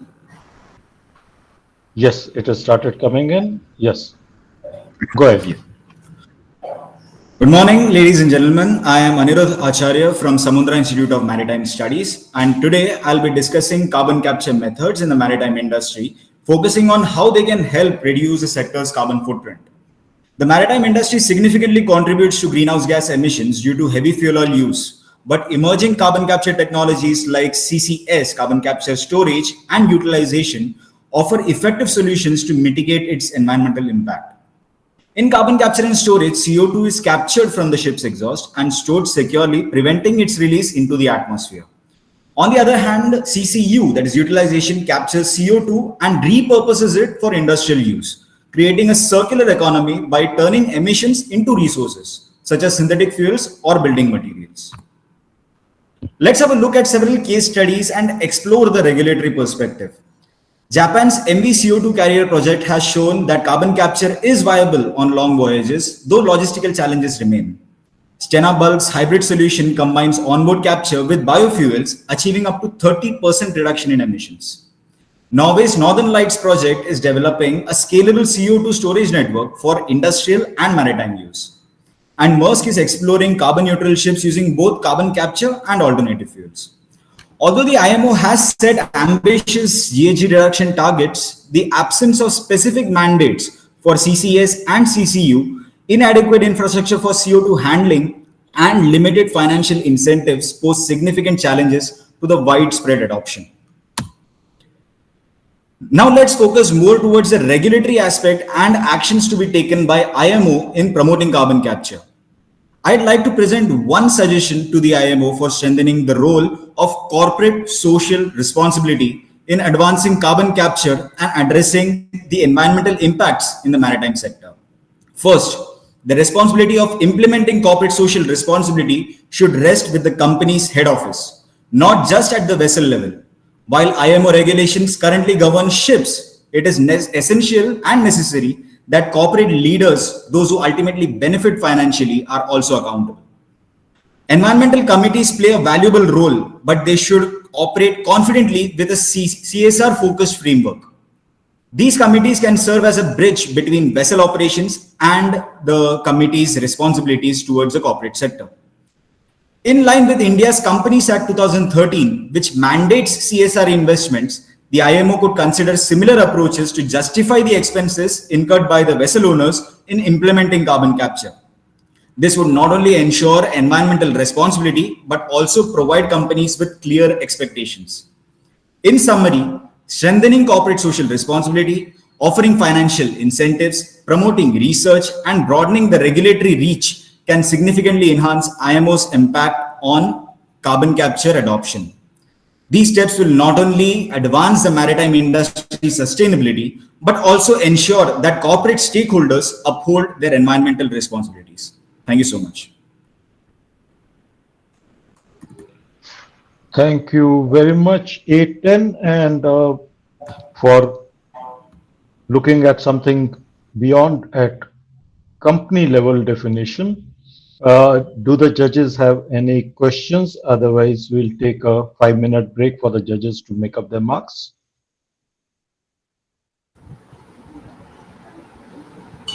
Yeah, I'm okay. No question from no question from my side. Right, sir. I see no request from any of the judges. So 5-minute break. We'll be back at 10:55 sharp to take on the final session on wind propulsion. And in these 5 minutes, the judges would be marking for carbon capture. Thank you very much. See you in 5 minutes.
Yes, Girish. Sir Chatterjee, sir, your mic is unmuted, sir. Mic is muted. Unmuted. Just a minute.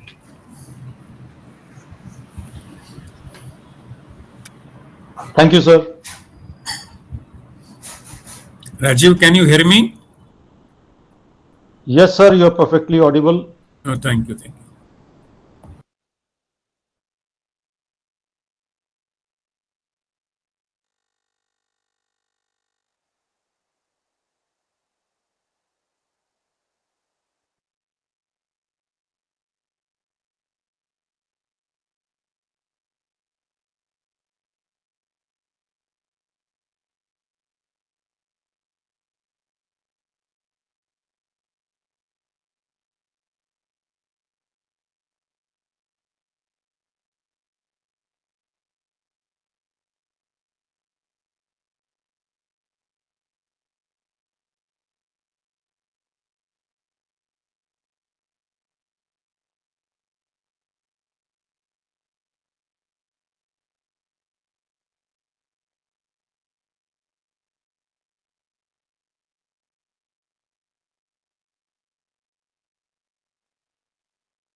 Welcome back to everyone. And are the cadets ready to start the introduction of the session? Yes, sir. Okay. Then for the final session on wind propulsion, I request them to please start with the introduction. Now we will begin Please with go the ahead. final session for today's event, which will be on the topic wind propulsion. The judges for this session are Mr. S.M. Rai. S.M. Rai is the first graduate engineer from Rajasthan to join the Merchant Navy as a marine engineer. He sailed with the Shipping Corporation of India, where he eventually served as general manager, overseeing new ship acquisitions and operations. After retiring, he became director at the Indian National Ship Owners Association, contributing to Indian maritime policies. Mr. Rai also chaired the Institute of Marine Engineers in Mumbai and was chief editor of their journal. And the other two judges are Mr. N. Girish and Mr. Ajay Chatterjee.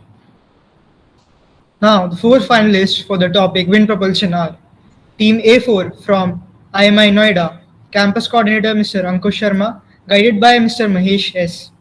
Next is Team A8 from IMU Vizag, Campus Coordinator Dr. P. Sirisha, guided by Mr. H.V. Ramesh and Dr. Shija J.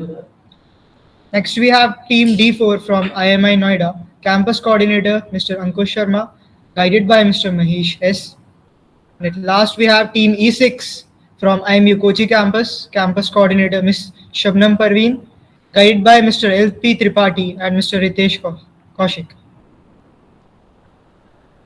Thank you very much for the introductions, and welcome to all the delegates of this session on wind propulsion. Again, I'll just give a very short brief. Please now transport yourself to a committee room where you are the four teams who have made it to the finals. You have made it to the finals. We have had the judges look at your papers, give you marks. We have had interactions. Your presentation where you not only introduced your paper, interacted on that, but also saw other papers and had interaction, and now you have qualified for the finals. So we have reached a stage where now in the next session, as soon as I start in a matter of a couple of minutes, we look forward from you is to introduce your paper as what is exactly your proposal and what do you want the committee to do. So what the judges will be looking forward to, of course, a depth of understanding of the subject which you're talking about, and a clarity on what you expect from IMO, which incidentally is composed of member states. So what exactly do the member states want? What you as a member state want? With that clarity, your time limit is 3 minutes. Additional 1 minute in my pocket for giving to you. But after that, it's a full stop. I've had good sticking to timelines so far, and I hope that will continue in this session. And to support you, you could present the two things. One, your proposal, and second, what you expect of the committee. Ideally in 2 slides, one on each, but maximum if you're overrunning by 1 additional slide on each. So I have all the 4 teams ready here. I am going to start. There is no particular preference of the order of starting you. It does not reflect on what your earlier marks and all were there. You will be judged on this session, and then that gets added and we have the final results. And of course, after today you are the last session, the announcement of the results will be done today. What will be in that is, of course, the trophies and all will be declared subsequently, but we would have the results today for you, if my understanding with the organizing committee is correct. So on that basis, I now start the session with the permission of the judges. Sir, do I have the judges okay to go ahead? I'm okay, sir. Please go ahead. Yes, Thank you please very go much, ahead. sir. Go ahead. So A4, are you ready? Yes, sir, we are ready. Okay, so please proceed. The floor is yours. Yes.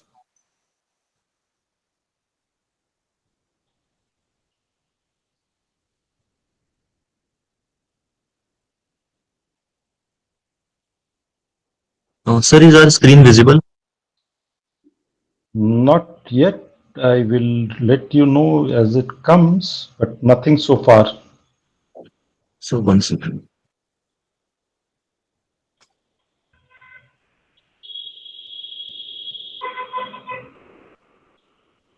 Yes, Sir, it's it has visible. started.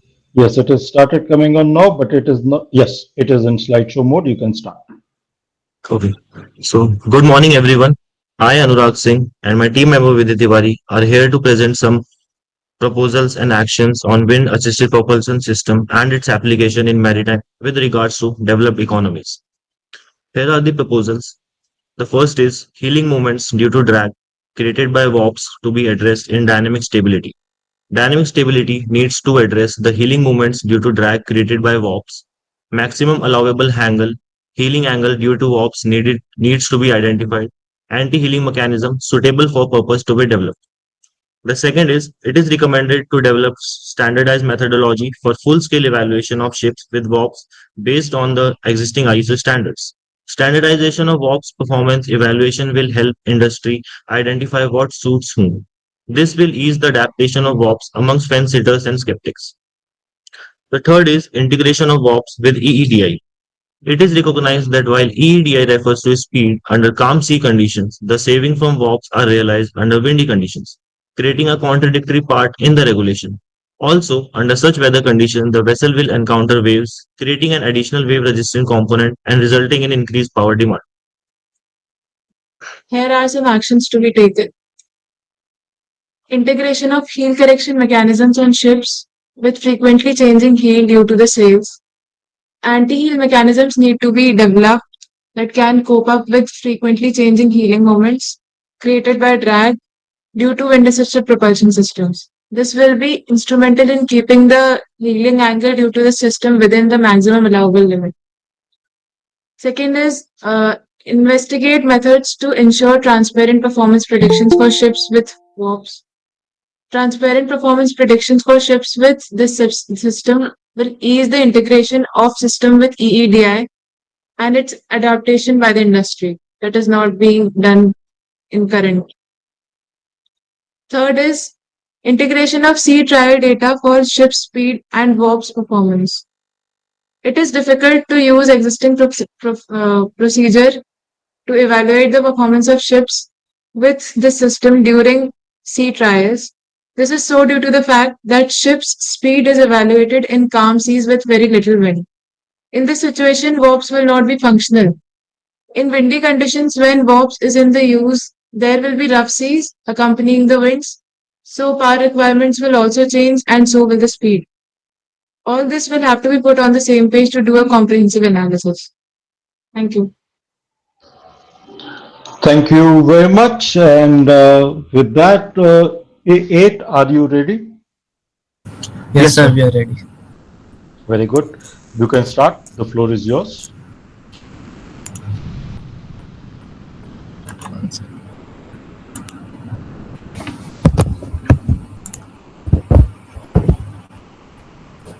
Is our PPT visible? Yes, it's coming on. Yes, it is on. Go ahead. Good morning, Chair and esteemed committee members. Today, my team and myself from IMU Vizag is presenting a proposal to enhance the efficiency of wind-assisted propulsion systems through the use of modified A-star algorithm for weather routing and voyage optimization.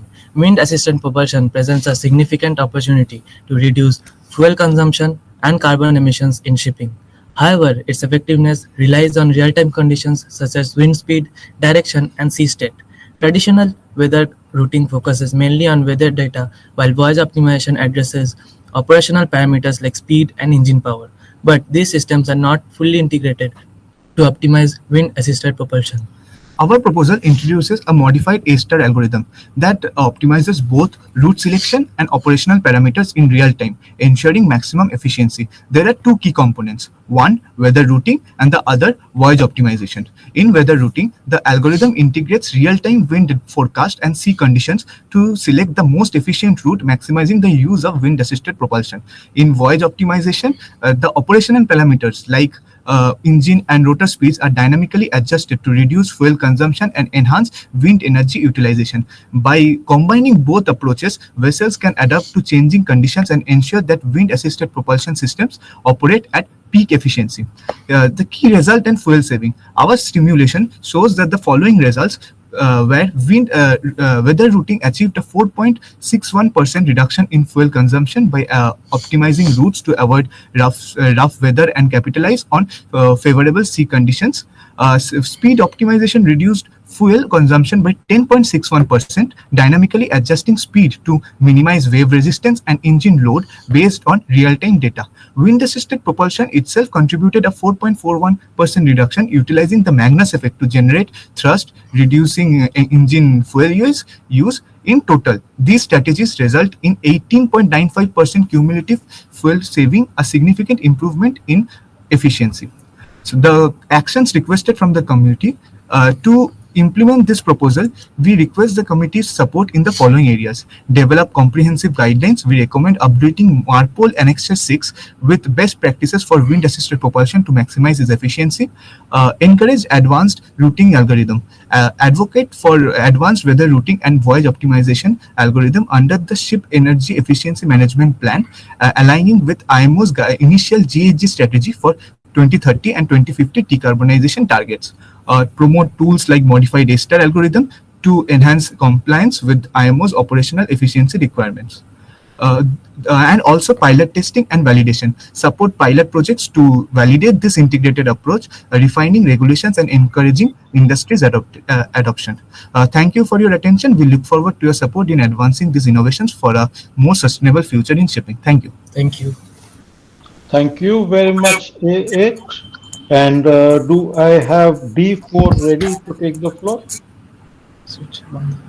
Yes, sir. And just wait. Yeah, thank you, A8. D4, if you're ready, you can start now. The floor is yours.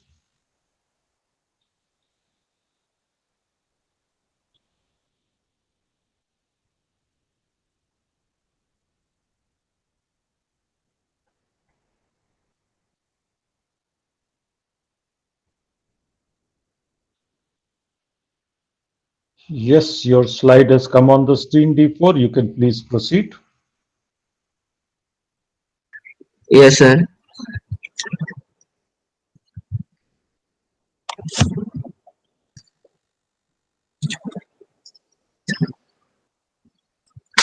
Good morning, everybody. Today we are going to recommend some proposal and action to be taken by the committee to promote wind propulsion in the developing countries. Proposal for the committee to promote wind propulsion in developing countries, setting targets for wind assisted shipping to advance sustainable maritime practices. I propose establishing binding international targets for renewable energy use focusing on wind propulsion. Including wind propulsion in the IMO's decarbonization strategy will help significantly reduce greenhouse gases emissions. Promoting research and development. We must collaborate with member states to fund research into efficient and cost-effective wind propulsion technologies, support pilot projects to assess real-world performance and scalability, developing technical standards. To ensure effective adoption, I propose creating guidelines for safety, efficiency, and interoperability of wind assistance systems, encouraging classification societies to certify vessels with wind propulsion technology, leveraging existing IMO initiatives. Wind propulsion can be integrated into IMO programs like the Global Maritime Technology Cooperation Center Network, aligning with the IMO's GHG strategy and the UN's Sustainable Development Goals. By advancing these measures, we can drive a sustainable transition in the global shipping sectors. The action to be taken by the committee to promote wind propulsion in the marine industry in the developing countries. First, strengthening regulatory frameworks. One of the key actions the IMO can take is to strengthen the regulatory framework that encourage the use of wind propulsion technology. The IMO has already committed to reducing the greenhouse gas emission from international shipping by at least 50% by 2050. Second, financial incentives and assistance. A major barrier to the adoption of a wind propulsion in a developing country is the cost of retrofitting ships or building a new vessel with this technology. The IMO can play a crucial role in facilitating access to the financial support for this country by collaborating with international financial institutions such as World Bank and Green Climate Fund. Third, capacity building and technical assistance. One of the most important roles the IMO can play in promoting wind propulsion in a developing country is the capacity building. Many developing nations has a lack the technical expertise and infrastructure to require implement new technology like a wind propulsion. The IMO can address this issue through its technical cooperation programs, which aim to build a capacity in a developing countries. Fourth, promoting international collaboration and knowledge exchange. The IMO is in a unique position to facilitate international collaboration and knowledge exchange between many developing countries and resources expertise to developing wind propulsion technology independently. However, through a partnership with a developed countries and international organizations, they can gain access to the technology and knowledge needed to adopt wind propulsion in their shipping sectors. And the last, awareness campaign. So finally, the IMO can play a key role in raising awareness about the benefits of a wind propulsion through advice and awareness campaign The IMO can highlight the economic and environmental advantages. Thank you.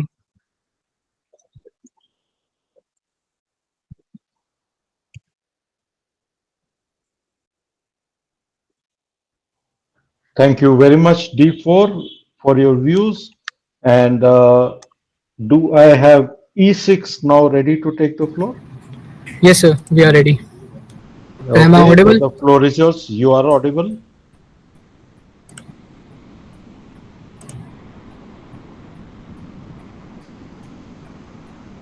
Sir, is my screen visible? It's coming on. No, it went in. Okay, but Okay. So a go ahead. very pleasant morning to all the judges, the chief guests, guides, campus coordinators, and dear finalists. I, Palash Katoch from IMU Kochi campus, feels great pleasure to present my team E6 proposal on manufacturing a regulatory framework for GHG-free shipping with wind propulsion in front of you all today.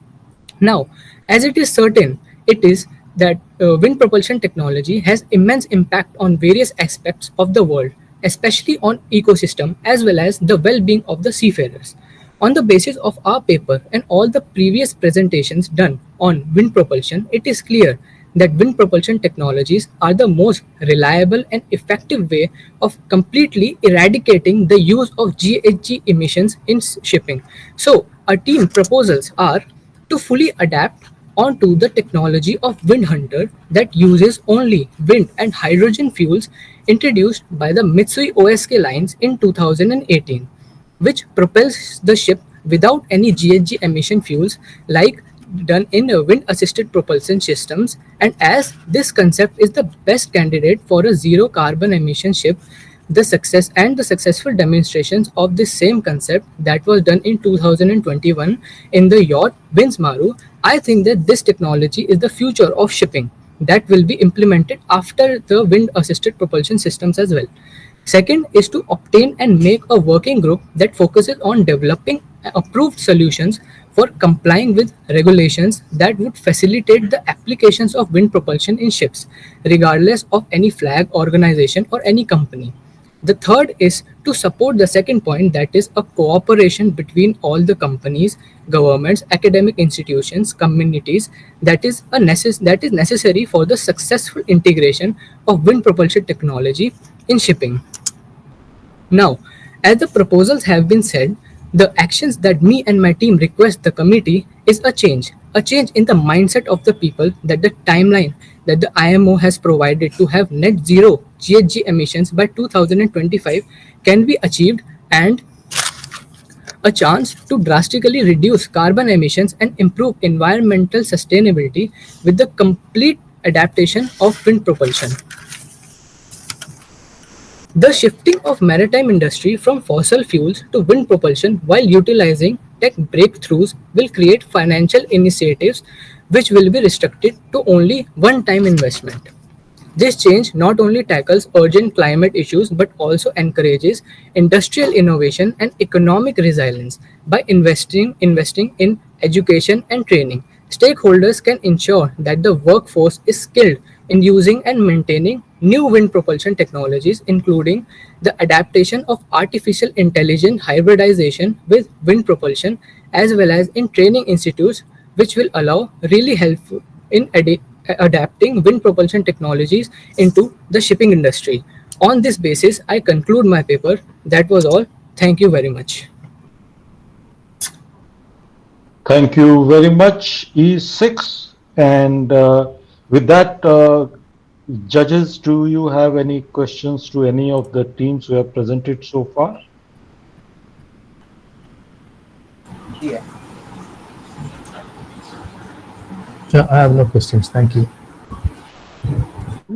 No questions from my side. Thank you. Right, sir. And I see, right, sir? No questions here.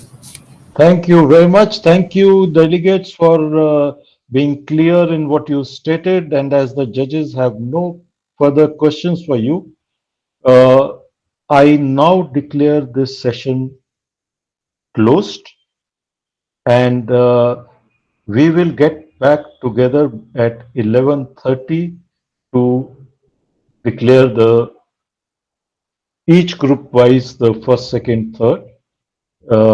I will now hand over back to the organizing committee, the cadets to advise us. Is 11:30 in order? Yeah, okay, sir, it will be okay. Okay, so we break till 11:30. 11:30 we'll be back to you with the results and the balance part of the program. I hope you all had as much of an engrossing session as I had listening to these young minds give their views on the four diverse topics which we had today. With that, I will sign off and we'll get back together at 11:30 to hear the results. Thank you very much.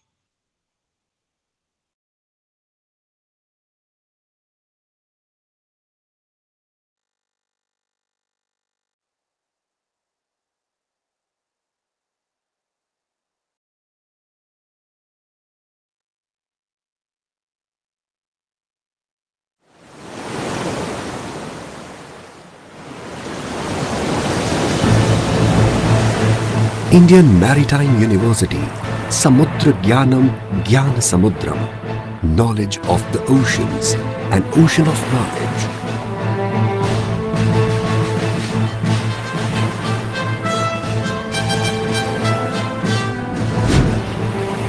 Bharat, a nation with a rich maritime heritage, has always embraced the sea as a vital part of its identity.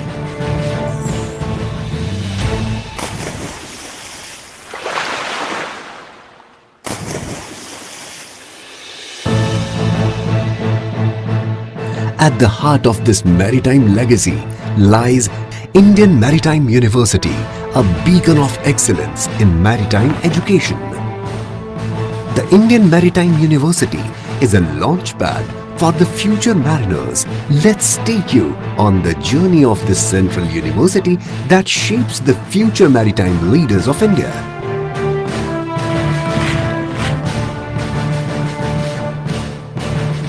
At IMU, academic excellence is the cornerstone. Our world-class faculty and state-of-the-art facilities provide students with unparalleled opportunities for hands-on learning.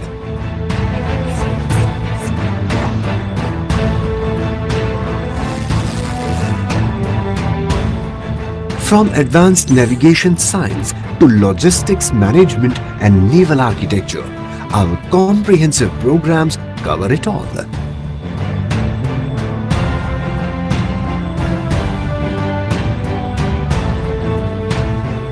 IMU's commitment to research and innovation is unwavering.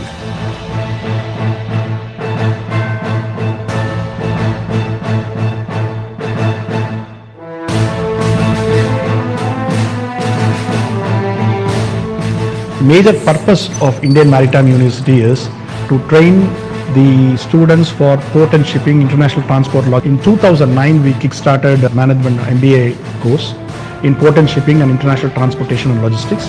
And these two courses are very premium course. And we have also started a BBA logistics retail e-commerce in 2017. And 2 years back, we have started something called BBA Maritime Logistics in collaboration with the Logistics Skill Council.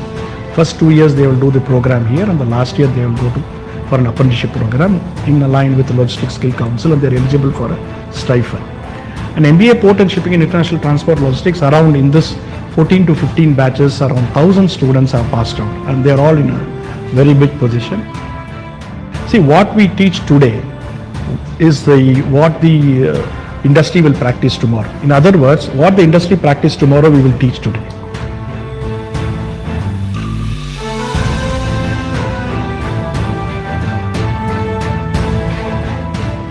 We have the state-of-art marine engineering lab workshop in our campus, including engine room simulator program.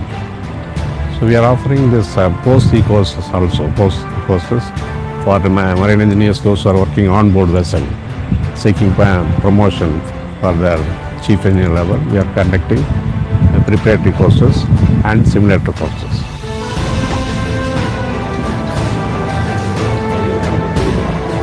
there is plenty of opportunities with respect to electrical integrating to the marine, also for the lady cadets who are involved in this maritime stream. Day by day, the number of girls entering to this stream is very appealing, and also government is encouraging the lady cadets, empowering the women and other things. So with respect to the placement opportunities, it is very flourishing for the lady cadets. IMU's international outlook sets it apart. We welcome students from all corners of the globe, fostering a diverse and inclusive community. Through strategic collaborations with maritime institutions worldwide, our students gain a global perspective.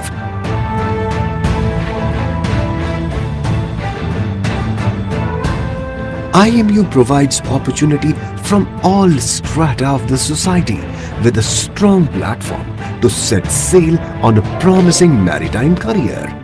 It actually offers a lot of courses in the marine field, which is economical for people like who are from poor families and the students who want to actually study this field, because this field requires a lot of money. Obviously, it's a very costly and expensive course, but IMU is actually providing it at very low cost. IMU follows Government of India's reservation policy, thereby contributing to the overall national objective. I'm currently pursuing BSc Nautical Science in IMU Chennai campus, and here we are providing various courses like BSc Nautical Science, which is a 3-year course, and DNS also. As girls are going from just 4 girls in the BSc final year batch, we are proud to inform that we have enrolled 25 new girl cadets in IMU Chennai. In order to encourage and motivate girl cadets to join the maritime career, deserving female students have age relaxation and scholarships of government and industry. The faculties, the teachers, everyone are very helpful. Everyone helps you a lot. Our commitment to hands-on training is second to none.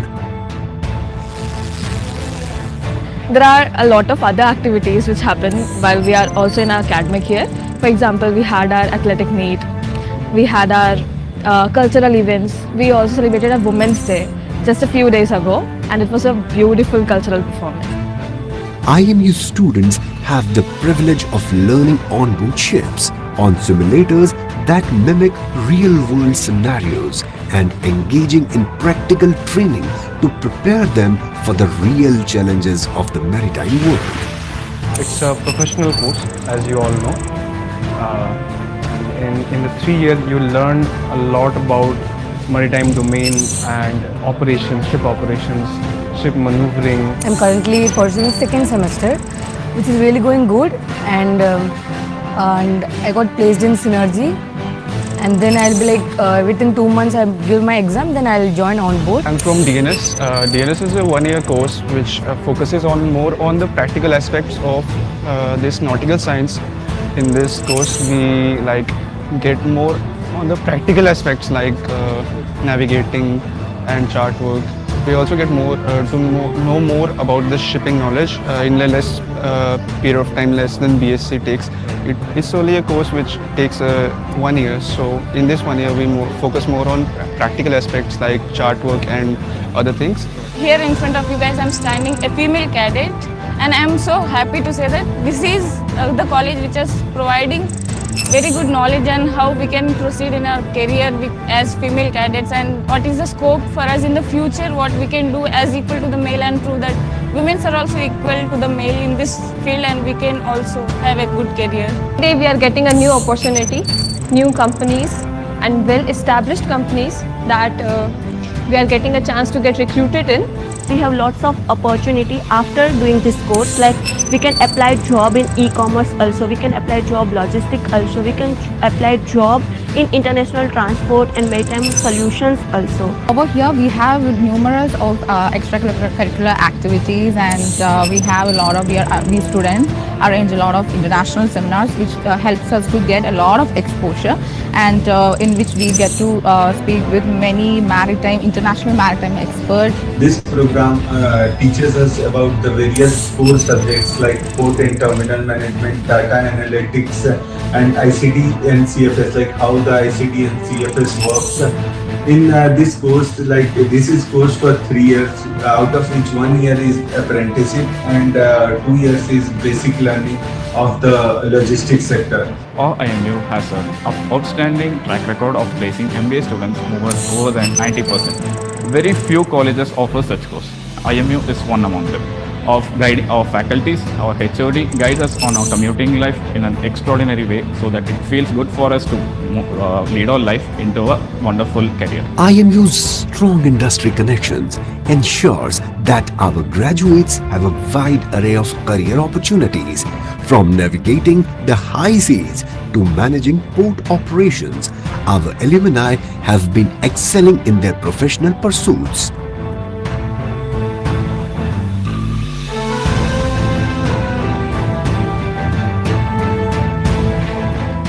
Presently, I am an officer trainee in Indian Defence State Service, and I have also given another attempt just to get into All India Service.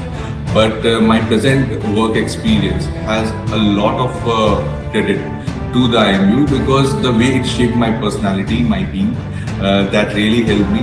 And I'm extremely thankful to the university, the captains, the cadets, and the entire ecosystem. Thank you so much.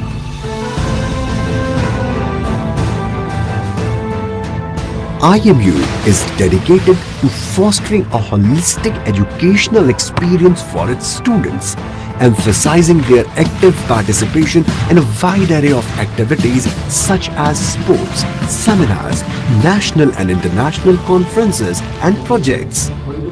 This holistic approach not only enriches their academic journey but also instills in them a forward-thinking mindset and a culture of inclusivity.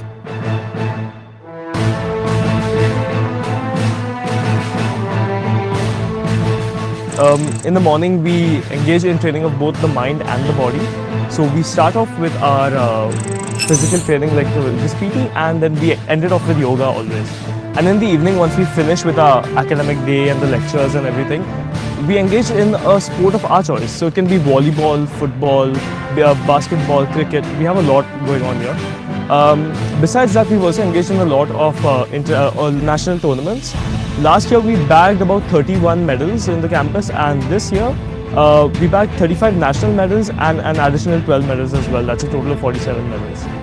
Post completion of their respective programs, the students are awarded degrees at convocation held every year.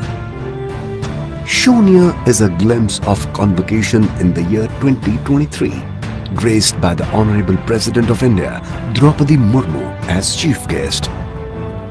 The gold medal for the MTech Naval Architecture and Ocean Engineering program is awarded to Mr. Ananta Krishnan of IMU Visakhapatnam campus. Gold medal for the MBA ITLM program goes to Ms. Mrunalini from IMU Chennai campus. By coming to the maritime sector, students and our future entrepreneurs will definitely have a foothold into maritime sector, and I'm very sure they'll be able to contribute to the economy of India and the well-being of our people. The Indian Maritime University, your chosen platform for a voyage into a promising future in maritime sector.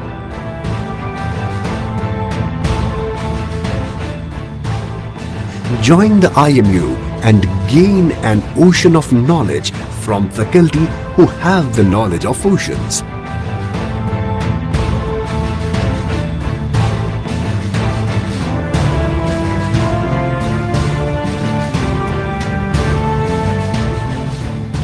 To learn more about Indian Maritime University, visit our website and connect with us on social media.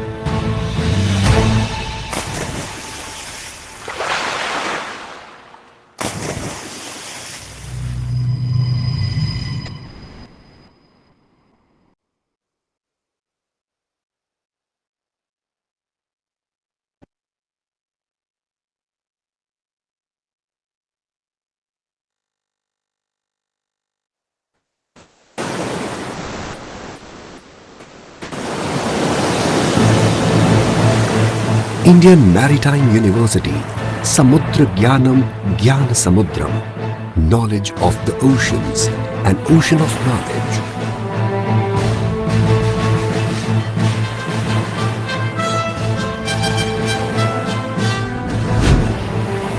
Bharat, a nation with a rich maritime heritage, has always embraced the sea as a vital part of its identity.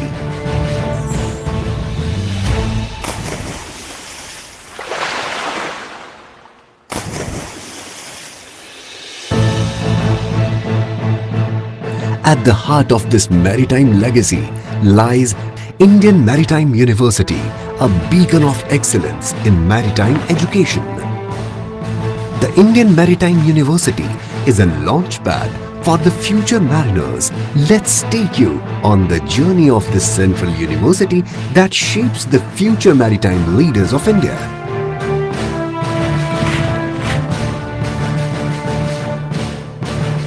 At IMU, academic excellence is the cornerstone. Our world-class faculty and state-of-the-art facilities provide students with unparalleled opportunities for hands-on learning.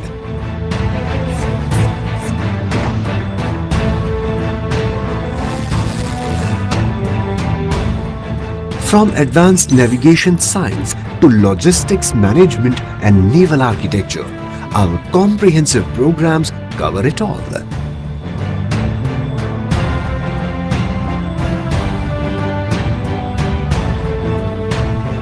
IMU's commitment to research and innovation is unwavering.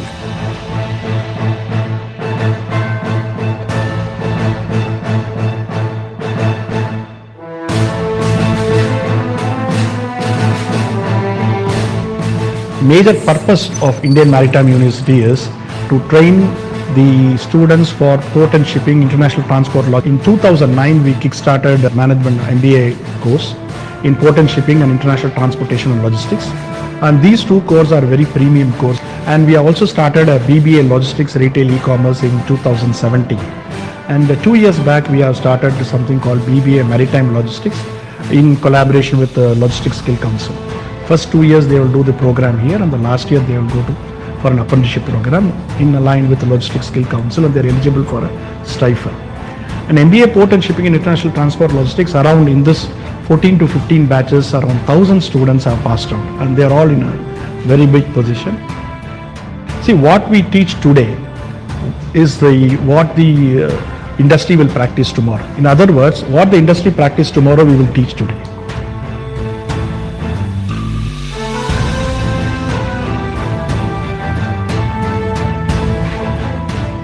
We have the state-of-art marine engineering lab workshop in our campus, including engine room simulator program. So we are offering this post-E courses also, post-courses for the marine engineers, those who are working on board vessel, seeking promotion for their chief engineer level. We are conducting preparatory courses and simulator courses.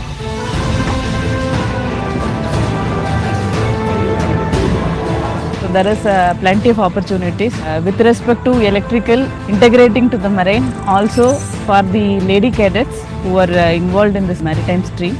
Day by day, the number of girls entering to this stream is very appealing, and also government is encouraging the lady cadets, empowering the women and other things. So with respect to the placement opportunities, it is very flourishing for the lady cadets. IMU's international outlook sets it apart. We welcome students from all corners of the globe, fostering a diverse and inclusive community. Through strategic collaborations with maritime institutions worldwide, our students gain a global perspective.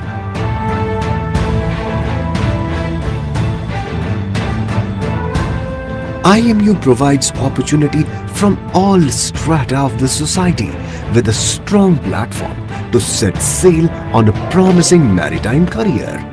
It actually offers a lot of courses in the marine field, which is economical for people like who are from poor families and the students who want to actually study this field.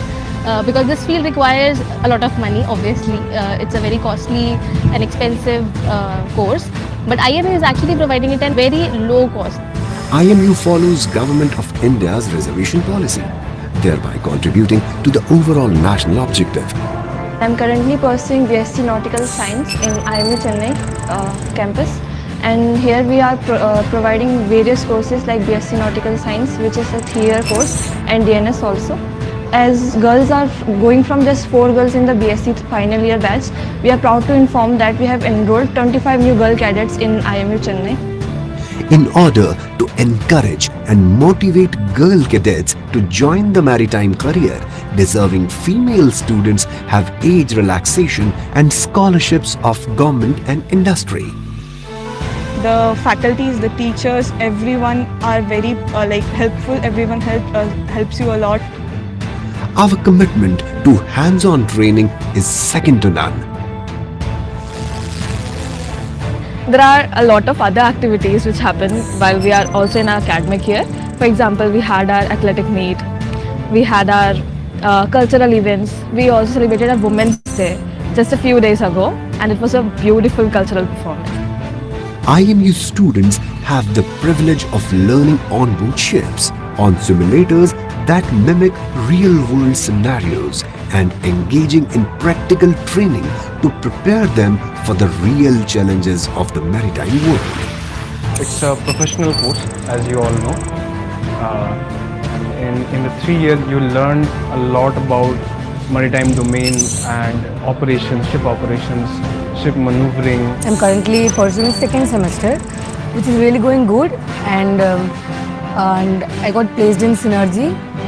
And then I'll be within 2 months I'll give my exam, then I'll join on board. I'm from DNS. DNS is a 1-year course which focuses more on the practical aspects of this nautical science. In this course, we get more on the practical aspects like navigating and chart work.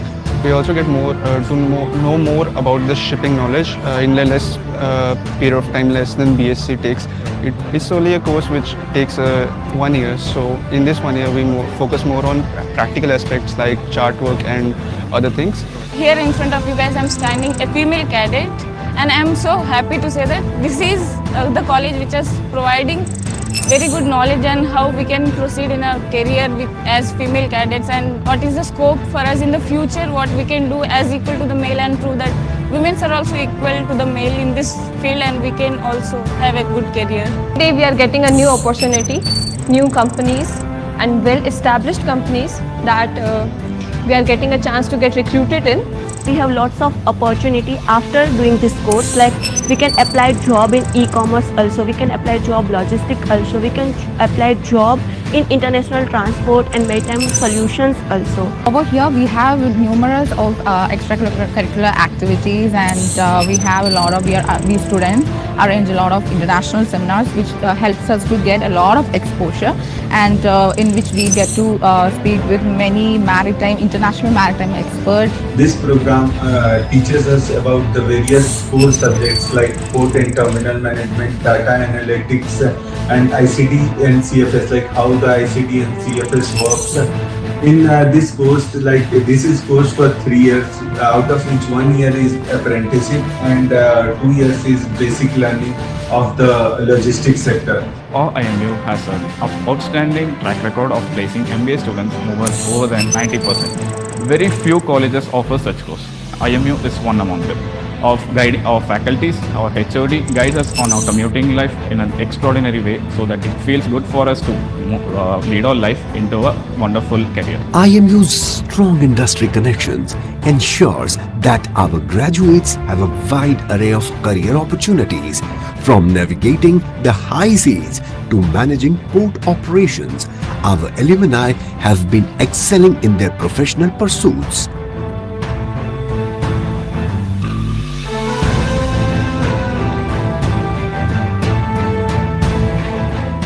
Presently, I am an officer trainee in Indian Defence State Service, and I have also given another attempt just to get into All India Service. But my present work experience has a lot of credit to the IMU, because the way it shaped my personality, my being, that really helped me. And I'm extremely thankful to the university, the captains, the cadets, and the entire ecosystem. Thank you so much.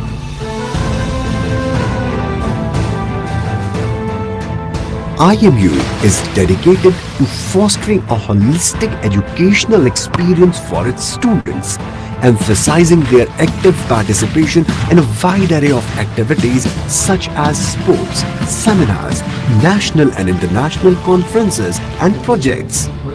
This holistic approach not only enriches their academic journey but also instills in them a forward-thinking mindset and a culture of inclusivity.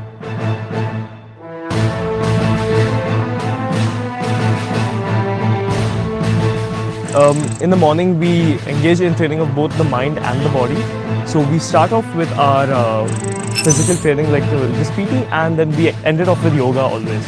And in the evening, once we finish with our academic day and the lectures and everything, we engage in a sport of our choice. So it can be volleyball, football, basketball, cricket. We have a lot going on here. Besides that, we've also engaged in a lot of national tournaments. Last year, we bagged about 31 medals in the campus, and this year, we bagged 35 national medals and an additional 12 medals as well. That's a total of 47 medals. Post completion of their respective programs, the students are awarded degrees at convocation held every year. Shown here is a glimpse of convocation in the year 2023, graced by the Honorable President of India, Draupadi Murmu, as chief guest. The gold medal for the MTech Naval Architecture and Ocean Engineering program is awarded to Mr. Ananta Krishnan of IMU Vishakhapatnam campus. Gold medal for the MBA ITLM program goes to Ms. Mrunalini from IMU Chennai campus.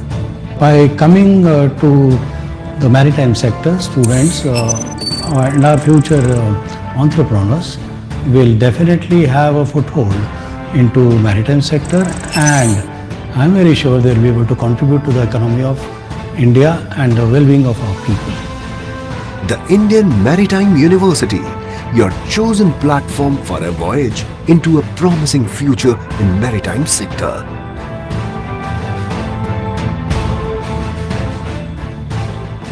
Join the IMU and gain an ocean of knowledge from faculty who have the knowledge of oceans.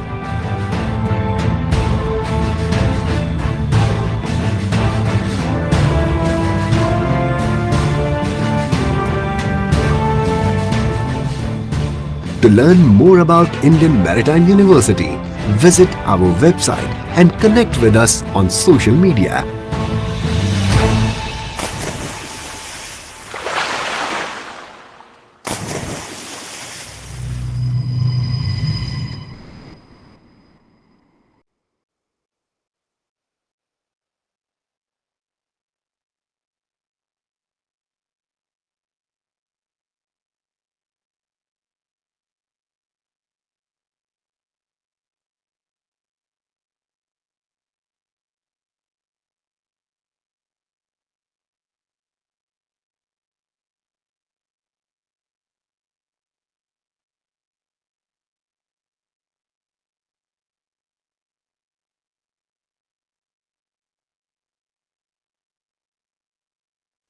Can we come back to the screen, please?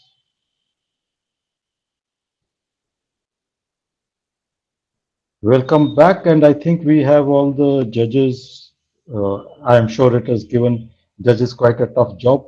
All the delegates have done so well. I think they could have had some time they took to finally decide because the competition was quite high. I can say that on behalf of the judges, and I'm sure the judges would have their comments later on.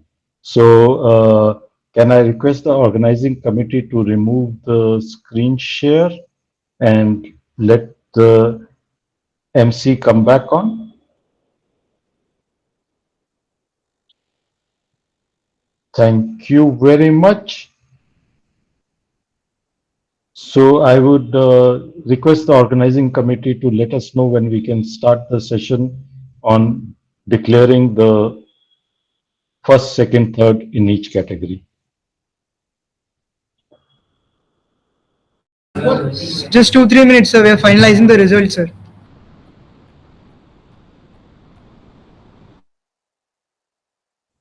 Thank you very much.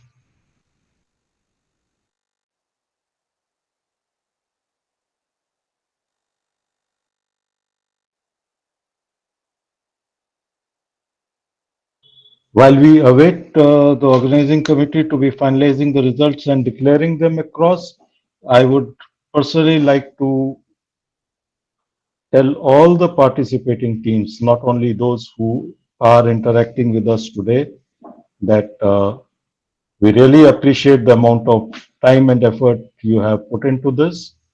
And to me, learning is a two-way process. So by your this contribution, I think all of us professionals also who have been part of this have also learned. So I would like to say thank you to all the teams that participated, all the colleges which participated, and all their faculty members who contributed to those colleges, and of course, all the guides who always do this voluntary job for us, and the judges. A big thank you from my side. And as soon as the organizing committee is ready with the results, I'm sure they'll be sharing it across.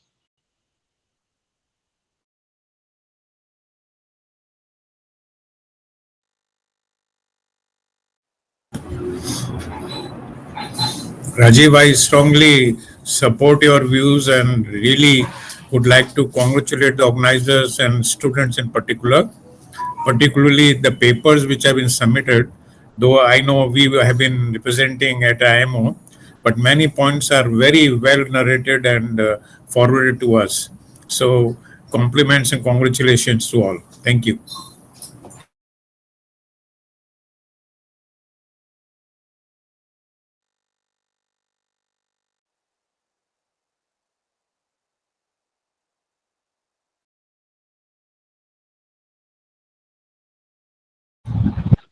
So, Mr. Nair, as I mentioned, if I may say, while we are waiting, am I audible?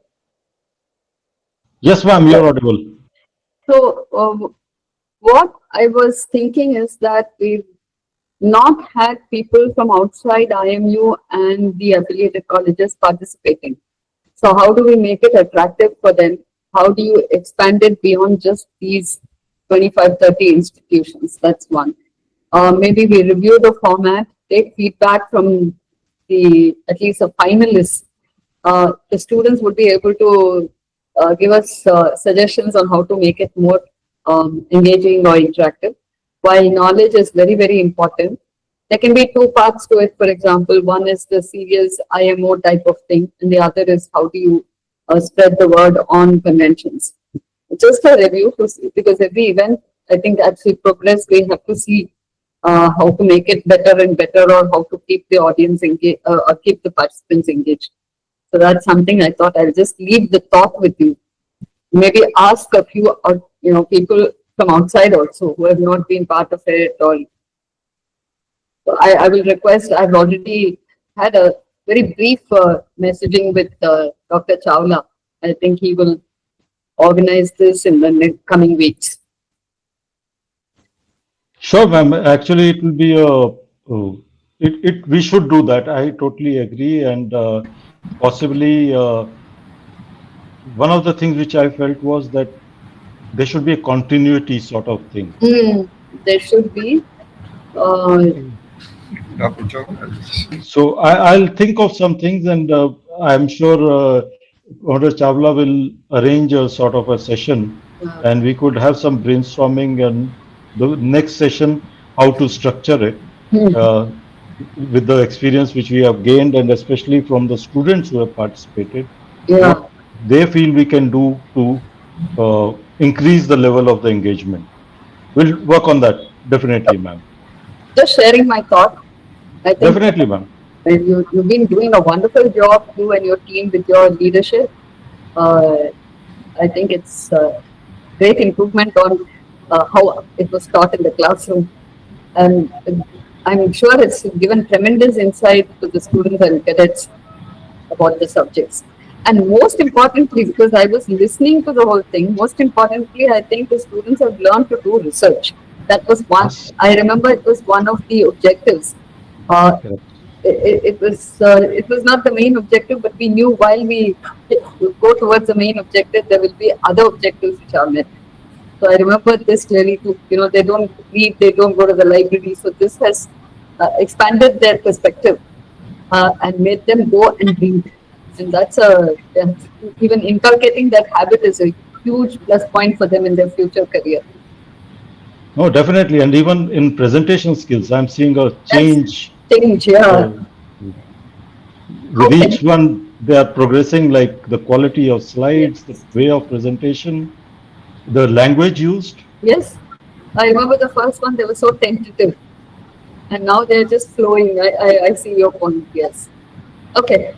I think Yes, the ma'am. coordinators have come back. So Yeah, ma'am, I totally agree with what you said. Just 2 points I wanted to tell out. One is totally hats off to Sri Rajiv Nair. So many Saturdays, Sundays, even while in UK, he has logged on and he has been judging and taking part in everything. So totally, really a lot of kudos to him, ma'am. And secondly, ma'am, we'll need to finalize our plans quickly because everyone is here. Because considering IAMU conference in AMET Chennai in October, so if we are able to finalize quickly and then maybe have to, advance all our settings to dovetail with that, so that we can look at it.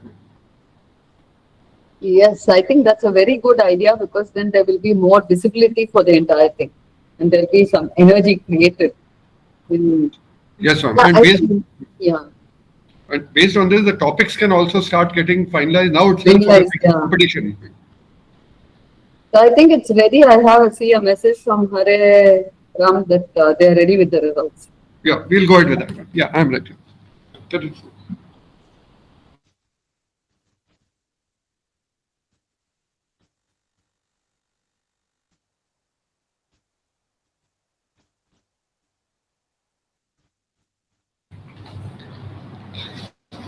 It is now time for the much awaited part of today's program, the announcement of winners. Participants have turned in superlative performance, belaying all expectations. And the wholehearted participation of the Indian shipping industry has indeed been the icing on the cake.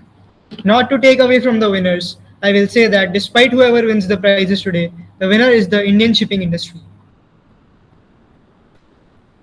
There are three prizes: first prize, first runner-up, and second runner-up. The winners will also get a rolling trophy. We'll start with the prizes for STCW convention segment. The second runner-up for the STCW segment is Team C1 from IMU Kolkata. And the first runner-up is Team E4 from Anglo-Eastern Maritime Academy. And the winner of the STCW convention segment of the 4th IMO mock session competition is Team B3 from IMU MPC.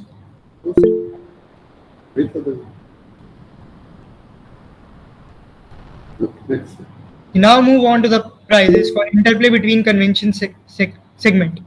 Second runner-up is Team D1 from IMU Kolkata. First runner-up is Team B3 from IMU NMC. And the winner of the IB segment of the 4th IMO mock session competition is Team C3 from Anglo-Eastern Maritime Academy. Moving on to carbon capture segment, the second runner-up is Team E1 from IMU Kolkata.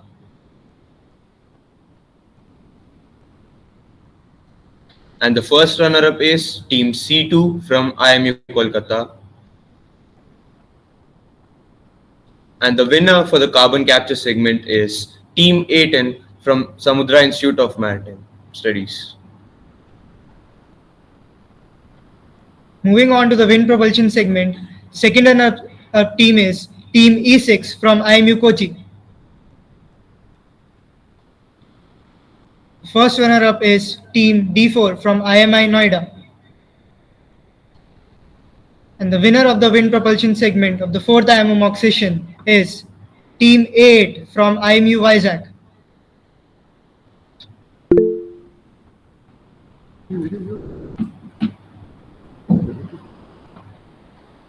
The heartiest congratulations to all the winners. Well, ladies and gentlemen, excitement galore in all the campuses of IMU and affiliate institutes. Ladies and gentlemen, as we come to the close of this memorable event, it is my privilege to invite Mr. Hare Ram Hare, Faculty Marine Engineering at the Indian Maritime University, Mumbai Port Campus, to deliver the vote of thanks. So please. Thank you, Cadet. Can you hear me? I am audible.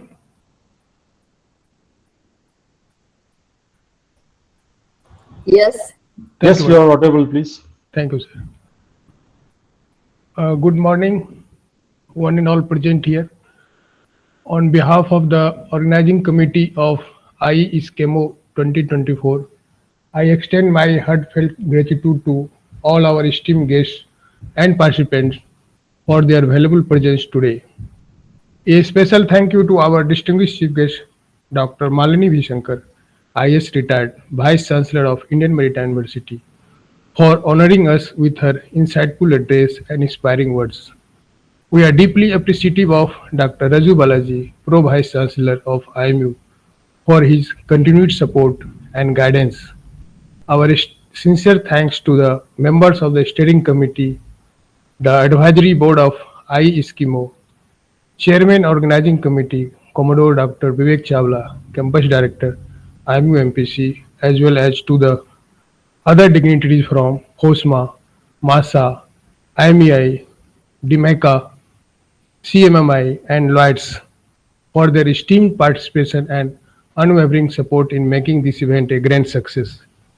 A special mention to Mr. Rajiv Nair, President IMEI, Session Chair of Eskimo, whose leadership and coordination ensured the seamless execution of all the sessions, including semi-finals and final. His untiring effort have truly been the backbone of this event, as he even participated in all the discussions whilst abroad and attending the IMO session in UK. Our esteemed judges and guides, we thank you for your valuable time, expertise, and constructive feedback. Your presence has added immense value to this competition. I would also like to mention Captain Binayak Mohla from Anglo-Eastern, Commander Gaurav Agrawal from DMECA, Mr. Rajesh Doshi from IMEI, Mr. Shobhit Kapoor from Lloyds, Captain MP Bhasin from CMMI, cadets and Team IMU MPC for their valuable support. A special thanks to IMEI, DMECA, CMMI, and Lloyds for sponsoring prizes for winning teams. I would like to thank all the campus directors of IMU and principals, heads of participating MTIs for their invaluable contributions in actively participating in this event. We would also like to acknowledge the dedication and hard work of the judges, guides, campus coordinators, and faculties whose efforts have been integral to a smooth conduct of the event. Last but not the least, a warm thank you to all the participants and the audience for their enthusiasm and active involvement. We look forward to continuing this journey of learning and collaboration and to your continued support in future endeavors. To the participants, we congratulate you on your outstanding presentation and innovative ideas. Your hard work and dedication to your research are truly inspiring. Thank you all once again for your participation, enthusiasm, and contribution to this event. We look forward to seeing more innovative ideas and research in the future. Please join us in a round of applause to express our appreciation. Thank you. Jai Hind.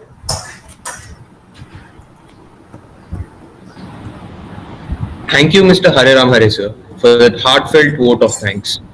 As we wrap up today's event, we extend our sincere gratitude to all the participants, organizers, and guests who made this gathering a resounding success.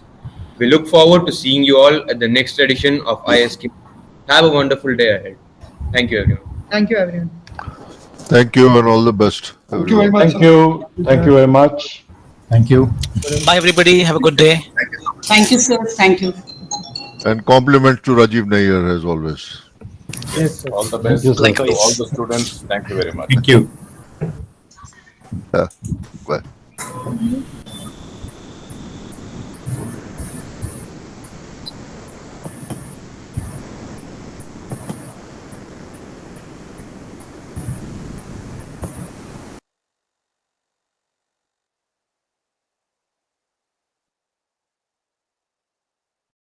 Thank you very much, VC ma'am, Vice Chancellor ma'am, for joining ma'am. Thank you so much, ma'am.